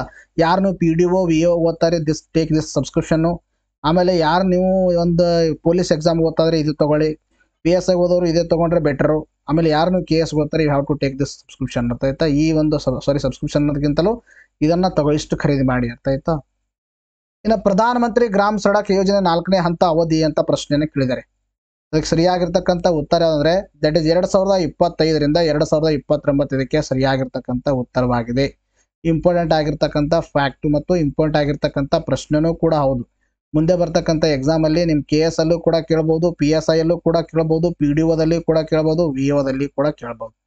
ಅರ್ಥಾಯ್ತಾ? ಹಾಗಾದರೆ ನೋಡಿ, ಲಾಸ್ಟ್ ಟೈಮ್ ನಿಮ್ಮ ಒಂದು KPSC ಎಕ್ಸಾಮಿನೇಷನ್ ಅರ್ಥಾಯ್ತಾ, KPSC I don't know examination particular name, ಅದರಲ್ಲಿ ಪ್ರಶ್ನೆಯನ್ನು ಕೇಳಿದ್ರೆ ಏನು ಕೇಳಿದ್ರೆ ಗ್ರಾಮೀಣ ರಸ್ತೆಗಳ ಸುಧಾರಣೆಗೆ ಅಥವಾ ಗ್ರಾಮೀಣ ರಸ್ತೆಗಳ ನಿರ್ಮಾಣಕ್ಕೆ ಕೆಳಗಿನ ಯಾವ ಯೋಜನೆ ಸಂಬಂಧಪಟ್ಟಿದೆ ಅಂತ ಪ್ರಶ್ನೆ ಕೊಟ್ಬಿಟ್ಟು 3 ಆಪ್ಷನ್ಗಳನ್ನು ಕೊಟ್ಟಿದೆ ಅದರಲ್ಲಿ. ಸೊ ಆ 3 ಆಪ್ಷನ್ ಕೊಟ್ಟು 4ನೇ ಆಪ್ಷನ್ ಕೊಟ್ಟಿದ್ರು, ಮೇಲಿನ ಎಲ್ಲವೂ ಅಂತ 4ನೇ ಆಪ್ಷನ್ ಕೊಟ್ಟಿದ್ರು. ಸೊ ಮೇಲಿನ ಎಲ್ಲವೂ ಅದಕ್ಕೆ ಸರಿಯಾಗಿರ್ತಕ್ಕಂಥ ಉತ್ತರ ಆಗಿತ್ತು. ನಾನು ಕ್ವಶನನ್ನು ನೋಡಿದ್ದೀನಿ, ಬಟ್ ಪರ್ಟಿಕ್ಯುಲರ್ ಯಾವ ಎಕ್ಸಾಮ್ ಅಂತ ಗೊತ್ತಿಲ್ಲ. ಆಯ್ತಾ? ಸೊ ಆ ಥರ ಪ್ರಶ್ನೆ ಮುಂದೆ ಬರ್ತಕ್ಕಂಥ ಎಕ್ಸಾಮಲ್ಲಿ ಕೂಡ ಕೇಳ್ಬೋದು. ಗ್ರಾಮೀಣ ಇದು ಒಂದು ಪ್ರಧಾನಮಂತ್ರಿ ಗ್ರಾಮ್ ಸಡಕ್ ಯೋಜನೆ ಬಗ್ಗೆನೂ ಕೂಡ ಪ್ರಶ್ನೆ ಕೇಳ್ತಾರೆ. ಸೊ ಇನ್ ಡೆಪ್ತ್ ಆಗಿ ಇದ್ರ ಬಗ್ಗೆ ಡಿಸ್ಕಷನ್ ಮಾಡೋಣ. 2025-29 ಅವಧಿಗೆ ಪ್ರಧಾನಮಂತ್ರಿ ಗ್ರಾಮ್ ಸಡಕ್ ಯೋಜನೆ 4ನೇ ಹಂತವನ್ನು ಜಾರಿಗೆ ಅನುಮತಿ ನೀಡಲಾಗಿದೆ. ಇದರಡಿಯಲ್ಲಿ ಗ್ರಾಮಗಳಲ್ಲಿ 62,500 ಕಿಲೋಮೀಟರ್ ರಸ್ತೆ ನಿರ್ಮಿಸಲಾಗ್ತಾ ಇದೆ. This is very important. What is the target under the Gram Sadak ಯೋಜನೆ 4.0 ಅಡಿಯಲ್ಲಿ ಯಾವ ಒಂದು ಎಷ್ಟು ಟಾರ್ಗೆಟ್ ಅನ್ನು ಹಾಕೊಳ್ಳಲಾಗಿದೆ ಅಂತಕ್ಕಂಥದ್ದು ಇಂಪಾರ್ಟೆಂಟ್. ಇನ್ನು ಪ್ರಧಾನಮಂತ್ರಿ ಗ್ರಾಮ್ ಸಡಕ್ ಯೋಜನೆ ಬಗ್ಗೆ ಮಾತಾಡ್ತಾ ಬಂದಾಗ ಇದನ್ನ ಡಿಸೆಂಬರ್ 2000ರಲ್ಲಿ ಸಂಪರ್ಕವಿಲ್ಲದ ಹಳ್ಳಿಗಳಿಗೆ ಅನಿಯಂತ್ರಿತ ಎಲ್ಲ ಹವಾಮಾನ ರಸ್ತೆ ಸಂಪರ್ಕವನ್ನು ಒದಗಿಸುವ ಉದ್ದೇಶದಿಂದಾಗಿ ಪ್ರಾರಂಭಿಸಲಾಯಿತು. ಅರ್ಥಾಯ್ತಾ? ಅಂದ್ರೆ ಎಲ್ಲಿ ಕಮ್ಯುನಿಕೇಶನ್ ಇರಲ್ಲೋ, ಅರ್ಥಾಯ್ತಾ, ರಸ್ತೆಗಳ ಒಂದು ಇರಲ್ಲೋ ಆ ಹಳ್ಳಿಗಳಲ್ಲಿ ಮತ್ತು ಯಾವ್ಯಾವ ಹಳ್ಳಿಗಳಿಗೆ ಒಂದು ರಸ್ತೆಗಳ ನಿರ್ಮಾಣ ಮಾಡೋಕ್ಕೆ ಕಷ್ಟ ಆಗುತ್ತೋ ಆ ಹಳ್ಳಿಗಳಿಗೆ ಅಲ್ಲಿ ಆಲ್ ವೆದರ್ ರೋಡ್ಸ್ ಅಂದರೆ ಅದು ಮಳೆಗಾಲರಿರಲಿ, ಚಳಿಗಾಲರಿರಲಿ ಅಥವಾ ಬೇಸಿಗೆ ಕಾಲರಿರಲಿ, ಎಲ್ಲ ವೆದರ್ ಕಂಡೀಷನ್ಸ್ಗಳಲ್ಲಿ ಈ ಒಂದು ವೆಹಿಕಲ್ಸ್ಗಳಿಗೆ ಜನಕ್ಕೆ ಮೂವ್ಮೆಂಟ್ ಹಾಕಕ್ಕೆ ಒಂದು ದೃಷ್ಟಿಯಲ್ಲಿ ನಿರ್ಮಾಣ ಮಾಡೋಕ್ಕೆ ಪ್ರಧಾನಮಂತ್ರಿ ಗ್ರಾಮ್ ಸಡಕ್ ಯೋಜನೆಯನ್ನು 2000ರಲ್ಲಿ ಜಾರಿಗೆ ತರಲಾಗಿತ್ತು. ಇದು ಒಂದು ಕೇಂದ್ರ ಪ್ರಾಯೋಜಿತ ಯೋಜನೆಯಾಗಿದೆ. ಅರ್ಥಾಯ್ತಾ? It is one of the centrally sponsored scheme ಅಂತ ಹೇಳ್ತೀವಿ. So what is centrally sponsored scheme? Centrally sponsored scheme is the scheme where state government and central government both are funded. ಅರ್ಥಾಯ್ತಾ? ಎರಡು ಏನು ಮಾಡ್ತಾವ? ಫಂಡಿಂಗ್ ಮಾಡ್ತಾವ. ಸೊ ಅಂತ ಒಂದು ಸ್ಕೀಮನ್ನು ನಾವೇನು ಕರಿತೀವಿ? ಕೇಂದ್ರ ಪ್ರಾಯೋಜಿತ ಯೋಜನೆ ಅಂತ ಹೇಳ್ತೀವಿ. ನಿಧಿಯ ಮಾದರಿ 2015-16ರಲ್ಲಿ ನಿಧಿಯ ಮಾದರಿಯನ್ನು ಪರಿಷ್ಕರಿಸಲಾಯಿತು. 2015-16ರಲ್ಲಿ ಇದೇನು ಮಾಡಿದರೆ ಪರಿಷ್ಕರಣೆ ಮಾಡಿದರೆ ಅದು ಏನಿದೆ ಪ್ರಸ್ತುತವಾಗಿ ಅಂತಕ್ಕಂಥದ್ದು ನಾನು ಹೇಳ್ತಾ ಇದ್ದೀನಿ. ಕೇಂದ್ರ ಮತ್ತು ರಾಜ್ಯಗಳಲ್ಲಿ 60-40 ಅಂದರೆ 60 ಹಣ ಕೇಂದ್ರ ಕೊಟ್ಟರೆ 40ರಷ್ಟು ಹಣ ಏನು ಮಾಡ್ತಂದ್ರೆ ರಾಜ್ಯಗಳು ಕೊಡ್ತಾವೆ. ಇಷ್ಟು ಪರ್ಸೆಂಟೇಜ್. ಫಾರ್ ಎಕ್ಸಾಂಪಲ್ 100 ರೂಪಾಯಿ ಪರ್ಟಿಕ್ಯುಲರ್ ಒಂದು ರಸ್ತೆಯನ್ನು ನಿರ್ಮಾಣ ಮಾಡೋಕೆ 100 ರೂಪಾಯಿ ಎಕ್ಸ್ಪೆಂಡಿಚರ್ ಆದರೆ ಅದರಲ್ಲಿ 60 ರೂಪೀಸ್ ಕೇಂದ್ರ ಸರ್ಕಾರ ಕೊಡಬೇಕು, ಇನ್ನು 40 ರೂಪೀಸ್ ಏನು ಕೊಡಬೇಕು? ರಾಜ್ಯ ಸರ್ಕಾರ ಕೊಡಬೇಕು. ಬಟ್ ಇನ್ನೇಂದರೆ ಕೇಂದ್ರ ಮತ್ತು ಈಶಾನ್ಯ ರಾಜ್ಯಗಳ ಕಂಪೇರ್ ಮಾಡಿದಾಗ ಈಶಾನ್ಯ ರಾಜ್ಯಗಳಲ್ಲಿ ಅಲ್ಲಿ 90:10 ಅಂದರೆ 10 ರೂಪಾಯಿ ರಾಜ್ಯ ಸರ್ಕಾರ, 90 ರೂಪಾಯಿ ಕೇಂದ್ರ ಸರ್ಕಾರ ಕೊಡಬೇಕು. ಕಂಪೇರಿಂಗ್ ವಿತ್ ಈಶಾನ್ಯ ರಾಜ್ಯಗಳು ಮತ್ತು ಇತರ ರಾಜ್ಯಗಳಿಗೆ ಏನೇನಿದೆ ಅಂತಕ್ಕಂಥದ್ದು ಗೊತ್ತಿರಬೇಕು, ಇಂಪಾರ್ಟೆಂಟ್ ಆಗಿರ್ತಕ್ಕಂಥದ್ದು. ಇನ್ನು ಬಯಲು ಪ್ರದೇಶಗಳಲ್ಲಿ 500ಕ್ಕಿಂತ ಹೆಚ್ಚು ಜನಸಂಖ್ಯೆ ಹೊಂದಿರುವ ಮತ್ತು ವಿಶೇಷವಾದ ರಾಜ್ಯಗಳಲ್ಲಿ ದಟ್ ಇಸ್ ಈಶಾನ್ಯ, ಹಿಮಾಲಯ, ಮರುಭೂಮಿ, ಬುಡಕಟ್ಟು ಪ್ರದೇಶಗಳಲ್ಲಿ 250ಕ್ಕಿಂತ ಹೆಚ್ಚು ಜನಸಂಖ್ಯೆ ಹೊಂದಿರುವ ಗ್ರಾಮಗಳನ್ನು ಎಲ್ಲ ಹವಾಮಾನ ರಸ್ತೆಗಳಿಂದ ಸಂಪರ್ಕಿಸಲು ಪ್ರಾರಂಭಿಸಲಾಗಿದೆ. This is the very important. ಅರ್ಥಾತ್ this is a very crucial point for your KS examination. ಅರ್ಥ ಆಯ್ತಾ? ಇದು ಇಂಪಾರ್ಟೆಂಟ್ ಆಗಿರ್ತಕ್ಕಂಥದ್ದು. ಅಂದ್ರೆ ಬಯಲು ಪ್ರದೇಶಗಳಲ್ಲಿ 500ಕ್ಕಿಂತ ಹೆಚ್ಚು ಜನಸಂಖ್ಯೆ ಇರಬೇಕು ಆ ಗ್ರಾಮಗಳಿಗೆ. ಮತ್ತಿನ್ನು ಈಶಾನ್ಯ ಆಗಿರ್ಬೋದು, ಹಿಮಾಲಯ ಆಗಿರ್ಬೋದು, ಮರುಭೂಮಿ ಆಗಿರ್ಬೋದು, ಅನ್ನ ಬುಡಕಟ್ಟು ಪ್ರದೇಶಗಳಲ್ಲಿ ದೇವೇರ್ ಅಲ್ಲಿ ಏನಾಗಿರುತ್ತೆ ಅಂದ್ರೆ ಪೀಪಲ್ಸ್ ಆರ್ ಸ್ಪಾರ್ಲಿ ಪಾಪ್ಯುಲೇಟೆಡ್. ಸ್ಪಾರ್ಲಿ ಅಂದ್ರೆ ಜನ ಕಡಿಮೆ ಇರುತ್ತದಂತ ಪ್ರದೇಶಗಳಲ್ಲಿ. ಸೊ ಅಲ್ಲಿ 750ಕ್ಕಿಂತ ಹೆಚ್ಚು ಜನಸಂಖ್ಯೆ ಹೊಂದಿರುವ ಎಲ್ಲ ಗ್ರಾಮಗಳಿಗೆ ಆಲ್ ವೆದರ್ ರೋಡ್ಸ್ಗಳನ್ನು ನಿರ್ಮಾಣ ಮಾಡೋಕ್ಕೆ ಈ ಯೋಜನೆಯನ್ನು ಜಾರಿಗೆ ತರಲಾಗುತ್ತೆ. ದಟ್ ಇಸ್ ಪ್ರಧಾನಮಂತ್ರಿ ಗ್ರಾಮ ಸಡಕ್ ಯೋಜನೆ. ಗ್ರಾಮೀಣ ಅಭಿವೃದ್ಧಿ ಸಚಿವಾಲಯ ಈ ಯೋಜನೆ ಒಂದು ನೋಡಲ್ ಸಚಿವಾಲಯವಾಗಿದೆ. ನೋಡಲ್ ಏಜೆನ್ಸಿ ಅಂತ ಯಾವುದಂದ್ರೆ ಗ್ರಾಮೀಣ ಅಭಿವೃದ್ಧಿ ಸಚಿವಾಲಯದಲ್ಲಿ ಈ ಯೋಜನೆ ಬರುತ್ತೆ. ಇಂಪಾರ್ಟೆಂಟ್. ಇನ್ನ ಯೋಜನೆ ಹಂತಗಳ ಬಗ್ಗೆ ಮಾತಾಡ್ತಾ ಬಂದಾಗ ಮೊದಲ ಹಂತವನ್ನ 2000, ಎರಡನೇ ಹಂತವನ್ನ 2013ರಲ್ಲಿ, ಮೂರನೇ ಹಂತವನ್ನ 2019ರಲ್ಲಿ ಪ್ರಾರಂಭಿಸಲಾಗಿತ್ತು. ಈ ನಾಲ್ಕನೇ ಹಂತವನ್ನ 2024ರಲ್ಲಿ ಪ್ರಾರಂಭ ಮಾಡಲಾಗಿದೆ. ಈ ನಾಲ್ಕನೇ ಹಂತದ 2025ರಿಂದ 2029, ಐ ಥಿಂಕ್ 2019ರಿಂದ 2024ರವರೆಗೆ ಇದು ಮೂರನೇ ಹಂತ ಏನೋ ಕಂಟಿನ್ಯೂ ಇದೆ. ಮೂರನೇ ಹಂತ ಕಂಟಿನ್ಯೂ ಇರುವಾಗಲೇ ನಾಲ್ಕನೇ ಹಂತವನ್ನ ಅನೌನ್ಸ್ ಅನ್ನ ಮಾಡಲಾಗಿದೆ. ಸೊ ಇಂಪಾರ್ಟೆಂಟ್ ಆಗಿರ್ತಕ್ಕಂಥ ಫ್ಯಾಕ್ಟ್ಸ್ಗಳಿವೆಲ್ಲ. ಇನ್ನು ನೆಕ್ಸ್ಟ್ ಏನಂದ್ರೆ ಗ್ರಾಮೀಣ ರಸ್ತೆ ನಿರ್ಮಾಣಕ್ಕೆ ಸಂಬಂಧಿಸಿದ ಯೋಜನೆಗಳು ವೆರಿ ವೆರಿ ಇಂಪಾರ್ಟೆಂಟ್. ಯಾವ್ದಂದ್ರೆ ಪ್ರಧಾನಮಂತ್ರಿ ಗ್ರಾಮ ಸಡಕ್ ಯೋಜನೆ ಈಗಾಗಲೇ ಹೇಳಿದ್ದೀನಿ. ಇನ್ನು ನಮ್ಮ ಗ್ರಾಮ ನಮ್ಮ ರಸ್ತೆ ಯೋಜನೆ ಅಂತಕ್ಕಂಥದ್ದು. ಇನ್ನು ಮುಖ್ಯಮಂತ್ರಿ ಗ್ರಾಮೀಣ ರಸ್ತೆ ಅಭಿವೃದ್ಧಿ ಯೋಜನೆ. These 3 schemes are very important for the development ಅಥವಾ building the all weather roads in the rural areas. Rural ಏರಿಯಾದಲ್ಲಿ ಆಲ್ ವೆದರ್ ರೋಡ್ಸ್ಗಳು ನಿರ್ಮಾಣ ಮಾಡೋಕ್ಕೆ ಇವು 3 ಯೋಜನೆಗಳು ಇಂಪಾರ್ಟೆಂಟು. ಆಲ್ರೆಡಿ ನಿಮ್ಮ ಎಕ್ಸಾಮ್ ಅಲ್ಲಿ ಪ್ರಶ್ನೆಯನ್ನು ಕೂಡ ಕೇಳಿದ್ದಾರೆ, ಅದಕ್ಕೆ ನಾನು ಇದನ್ನು ಹಾಕಿದ್ದೀನಿ. That is in the economic survey. ಆಯ್ತಾ? ಎಕನಾಮಿಕ್ ಸರ್ವೆ ರೂರಲ್ ಡೆವಲಪ್ಮೆಂಟ್ ಅಲ್ಲಿ ಇರ್ತಕ್ಕಂಥ ಫ್ಯಾಕ್ಟ್ಸ್ ಅನ್ನ ಆ್ಯಡ್ ಮಾಡಿದ್ದೀನಿ ನಾನು.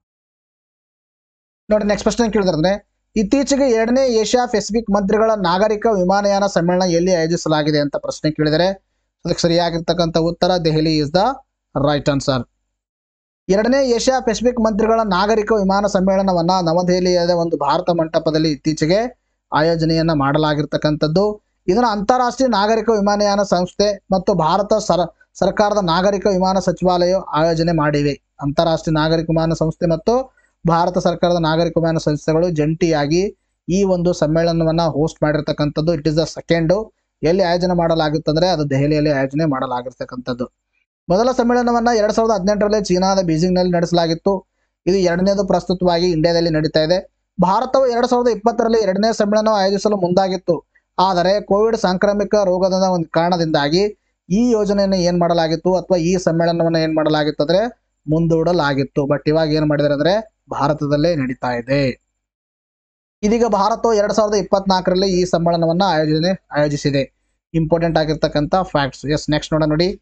ಯಾವ ದೇಶವು ಅಂತಾರಾಷ್ಟ್ರೀಯ ಸೌರ ಒಕ್ಕೂಟಕ್ಕೆ 111ನೇ ಸದಸ್ಯ ರಾಷ್ಟ್ರವಾಗಿದೆ ಅಂತ ಪ್ರಶ್ನೆ ಕೇಳಿದರೆ ಇದನ್ನು ಕೂಡ ಬಹಳ ಇಂಪಾರ್ಟೆಂಟ್ ಆಗಿರ್ತಕ್ಕಂಥ ಪ್ರಶ್ನೆ. ಸೊ ಅದಕ್ಕೆ ಸರಿಯಾಗಿರ್ತಕ್ಕಂಥ ಉತ್ತರ ಯಾವುದಂದ್ರೆ that is Nepal is the right answer. Nepal ಏನಾಗಿದೆ ಅಂದ್ರೆ 111ನೇ ಸದಸ್ಯ ರಾಷ್ಟ್ರವಾಗಿದೆ. ಯಾಕಂದ್ರೆ ಇಂಟರ್ನ್ಯಾಷನಲ್ ಒಂದು ಸೋಲಾರ್ ಅಲೈನ್ಸ್ ಆಯ್ತಾ? International solar alliance that is ISI ಅಂತ ಹೇಳ್ತೀವಿ. ಇದರ ಒಂದು 101ನೇ ಸದಸ್ಯ ರಾಷ್ಟ್ರವಾಗಿ ನೇಪಾಳ ಏನಾಗಿದೆ, ಈ ಒಂದು ಇನ್ಸ್ಟ್ರೂಮೆಂಟ್ಗೆ ಏನಾಗಿದೆ ಸೈನ್ ಹಾಕಿರ್ತಕ್ಕಂಥದ್ದು. ನೇಪಾಳವು ಅಂತಾರಾಷ್ಟ್ರೀಯ ಸೌರ ಒಕ್ಕೂಟದ 101ನೇ ಸದಸ್ಯ ರಾಷ್ಟ್ರವಾಗಿದೆ. ಇತ್ತೀಚೆಗೆ ನೇಪಾಳದ ವ್ಯವಹಾರಗಳ ಡಾಕ್ಟರ್ ಸುರೇಂದ್ರ ಥಾಪಾ ಮತ್ತು ವಿದೇಶಾಂಗ ಸಚಿವಾಲಯದ ಜಂಟಿ ಕಾರ್ಯದರ್ಶಿ ಅಭಿಷೇಕ್ ಸಿಂಗ್ ನಡುವಿನ ಸಭೆಯಲ್ಲಿ ಅಂಗೀಕಾರದ ಸಾಧನವನ್ನ ವಿನಿಮಯ ಮಾಡಿಕೊಳ್ಳಲಾಗಿದೆ. So it is not important but you have to remember one thing that is clearly Nepal ಏನಾಗಿದೆ ಅಂದ್ರೆ ಅಂತಾರಾಷ್ಟ್ರೀಯ ಸೌರ ಒಕ್ಕೂಟದ 101ನೇ ಸದಸ್ಯ ರಾಷ್ಟ್ರವಾಗಿದೆ ಅಂತಕ್ಕಂಥ ಫ್ಯಾಕ್ಟ್ಸ್ ಗೊತ್ತಿರಬೇಕು.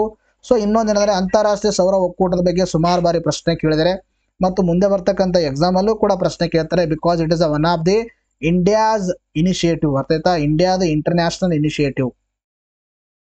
ಅಂತಾರಾಷ್ಟ್ರೀಯ ಸೌರ ಒಕ್ಕೂಟ that is international solar alliance ಅಂತ ಹೇಳ್ತೀವಿ.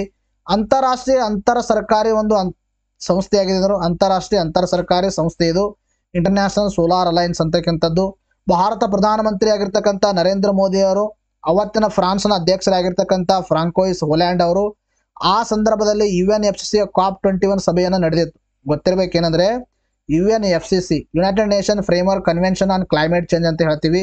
UNFCCಯ ಒಂದು ಸಭೆ ನಡೆದಿತ್ತು. ಎಲ್ಲಿ ನಡೆದಿತ್ತು? ಫ್ರಾನ್ಸ್ನ ಪ್ಯಾರಿಸ್ನಲ್ಲಿ. ಅದು ಎಷ್ಟನೇ ಸಭೆ ಆಗಿತ್ತು? 21ನೇ ಸಭೆ. ಅದಕ್ಕೆ COP21 ಅಂತ ಹೇಳ್ತೀವಿ.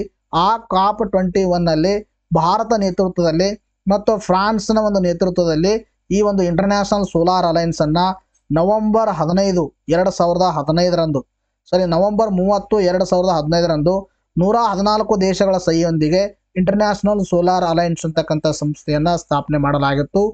ಇದು ಮೊದಲು ಏನಿತ್ತಂದರೆ ಒಂದು ಪ್ರಯೋಜನ ಇತ್ತು. ಏನು ಪ್ರಯೋಜನ ಇತ್ತಂದರೆ ಕೇವಲ ಸನ್ಶೈನ್ ನೇಷನ್ಸ್ಗಳು what does it mean?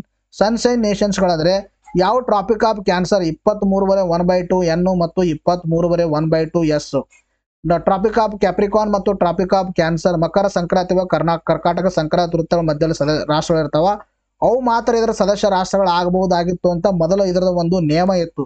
But 2020ರಲ್ಲಿ ಇದನ್ನ ಬದಲಾವಣೆ ಮಾಡಿಬಿಟ್ಟು ಏನ್ ಮಾಡಿದ್ರೆ ಅಂದ್ರೆ ಯುಎನ್ ಎಲ್ಲಾ ಸದಸ್ಯಗಳ ರಾಷ್ಟ್ರಗಳು ಯುನೈಟೆಡ್ ನೇಷನ್ ಅಂದ್ರೆ ವಿಶ್ವಸಂಸ್ಥೆ ಎಲ್ಲಾ ಸದಸ್ಯ ರಾಷ್ಟ್ರಗಳು ಇದರ ಒಂದು ಸದಸ್ಯತ್ವನ ಪಡೆದುಕೊಳ್ಳಬಹುದು ಅಂತ ತಿದ್ದುಪಡಿಯನ್ನು ಮಾಡಿದರೆ ಗೊತ್ತಿರಬೇಕು.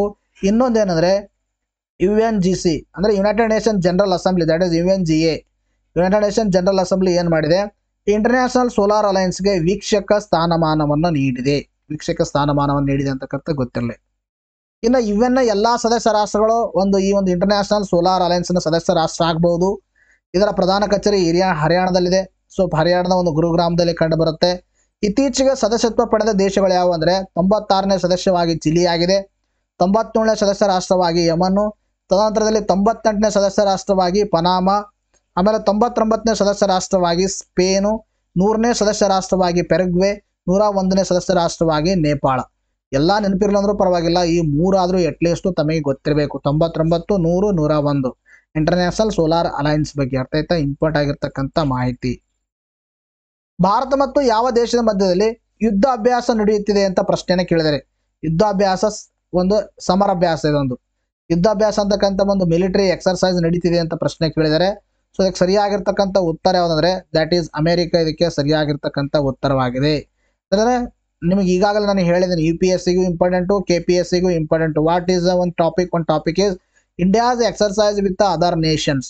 ಭಾರತ ದೇಶದ ಸಮರಾಭ್ಯಾಸಗಳು ಇತರ ದೇಶದೊಂದಿಗೆ ನಮ್ಮ ಎಕ್ಸಾಮ್ ದೃಷ್ಟಿಯಿಂದಾಗಿ ಯಾವಾಗಲೂ ಇಂಪಾರ್ಟೆಂಟ್ ಆಗಿರ್ತಕ್ಕಂಥ ಟಾಪಿಕ್. ಸೊ ಹಾಗೆ ಭಾರತ ಮತ್ತು ಅಮೆರಿಕ ಮಧ್ಯೆ ನಡೆಯುವ ಒಂದು ಸಮರಾಭ್ಯಾಸಗಳಲ್ಲಿ ಒಂದು ಯಾವುದಂದ್ರೆ ಯುದ್ಧ ಅಭ್ಯಾಸ ಅಂತಕ್ಕಂಥ ಸಮರಾಭ್ಯಾಸ ಇತ್ತೀಚೆಗೆ ನಡೀತಾ ಇದೆ ಎಲ್ಲಿ? ರಾಜಸ್ಥಾನದಲ್ಲಿ.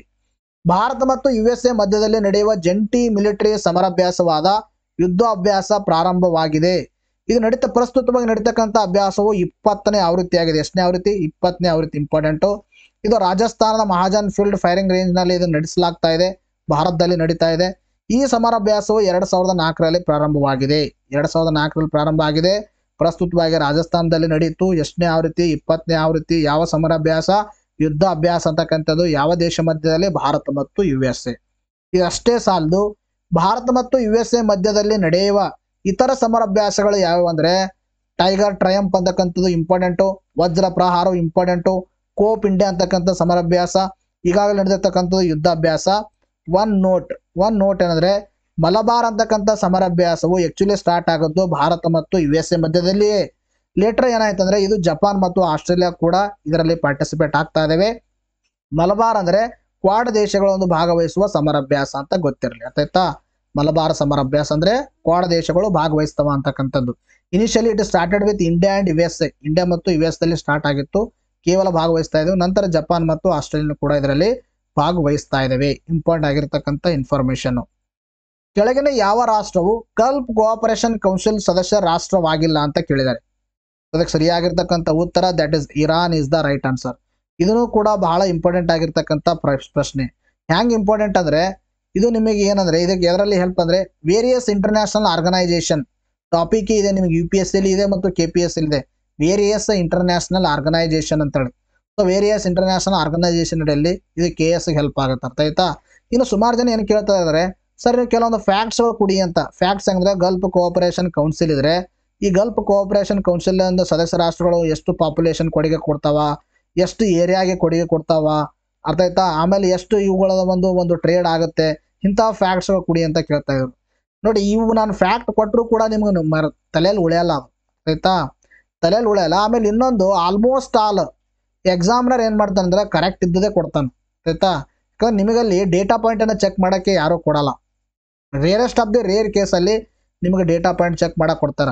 ಸೊ ಒಂದು ಬಾರಿ KS ಅಲ್ಲಿ ಅಂದ್ರೆ ಒಂದು group C examination I think revenue revenue inspector ಅಲ್ಲಿ G20 ಬಗ್ಗೆ ಕೇಳಿದರು. ಸೊ G20 ಬಗ್ಗೆ ಕ್ವಶನ್ ಕೇಳಿ ಅವನು ಎಡವಟ್ ಮಾಡ್ಕೊಂಡು ಗ್ರೇಸ್ ಅನ್ನ ಕೊಟ್ಟಿದ್ದಾರೆ. ಸೊ ಆ ತರ ಇರುತ್ತೆ. ಈ ಡೇಟಾ ಪಾಯಿಂಟ್ಸ್ಗಳು ಸ್ವಲ್ಪ ಕೇಳೋದು ನಿಮಗೆ ಕಡಿಮೆ, ಅದಕ್ಕೆ ನಾನು ಅದನ್ನ ಅವಾಯ್ಡ್ ಮಾಡ್ತಾ ಇದ್ದೀನಿ. ನಾನು ಹೇಳಿದ್ರು ಕೂಡ ನಿಮ್ಮ ತಲೆಯಲ್ಲಿ ಉಳಿಯಲ್ಲ ಅಂತಕ್ಕಂಥ ಉದ್ದೇಶದಿಂದಾಗಿ ಮ್ಯಾಗ್ಝಿನಲ್ಲಿ ಕೊಡ್ತೀವಿ. ಭಾರತ ವಿದೇಶಾಂಗ ವ್ಯವಹಾರಗಳ ಸಚಿವರಾಗಿರ್ತಕ್ಕಂಥ ಡಾಕ್ಟರ್ ಜಯಶಂಕರ್ ಅವರು ಇತ್ತೀಚೆಗೆ ಸೌದಿ ಅರೇಬಿಯಾದ ರಾಜಧಾನಿ ಆಗಿರ್ತಕ್ಕಂಥ ರಿಯಾದ್ಗೆ ಭೇಟಿ ನೀಡಿದರು.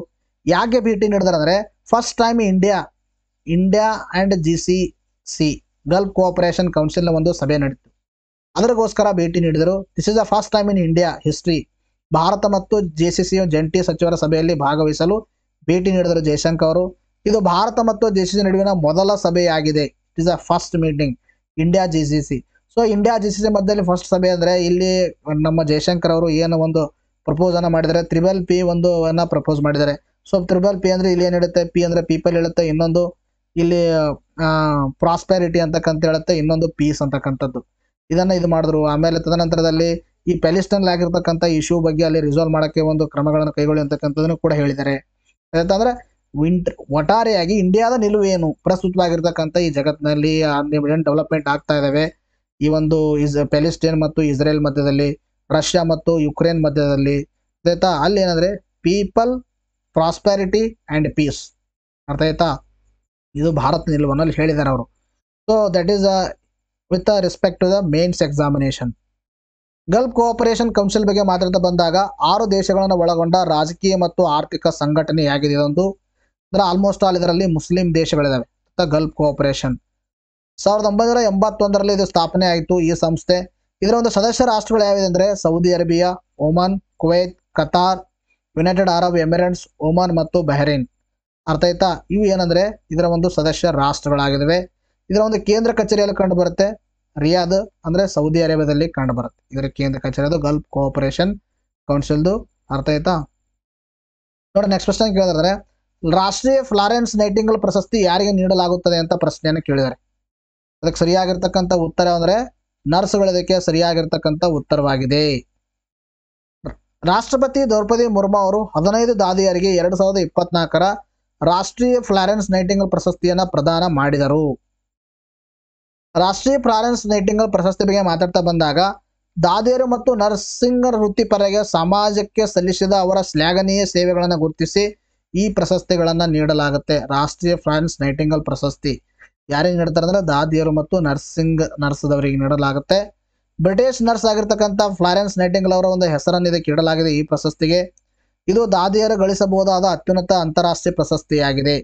ನರ್ಸ್ಗಳೇನು ಕೆಲಸ ಮಾಡ್ತಾರಲ್ಲ ಅವರಿಗೆ ಅವರು ಗಳಿಸಬಹುದಾಗಿರ್ತಕ್ಕಂಥ ಅಂತಾರಾಷ್ಟ್ರೀಯ ಪ್ರಶಸ್ತಿ ಇದು ಅವರಿಗೆ ಸಂಬಂಧಪಟ್ಟ ಹಾಗೆ.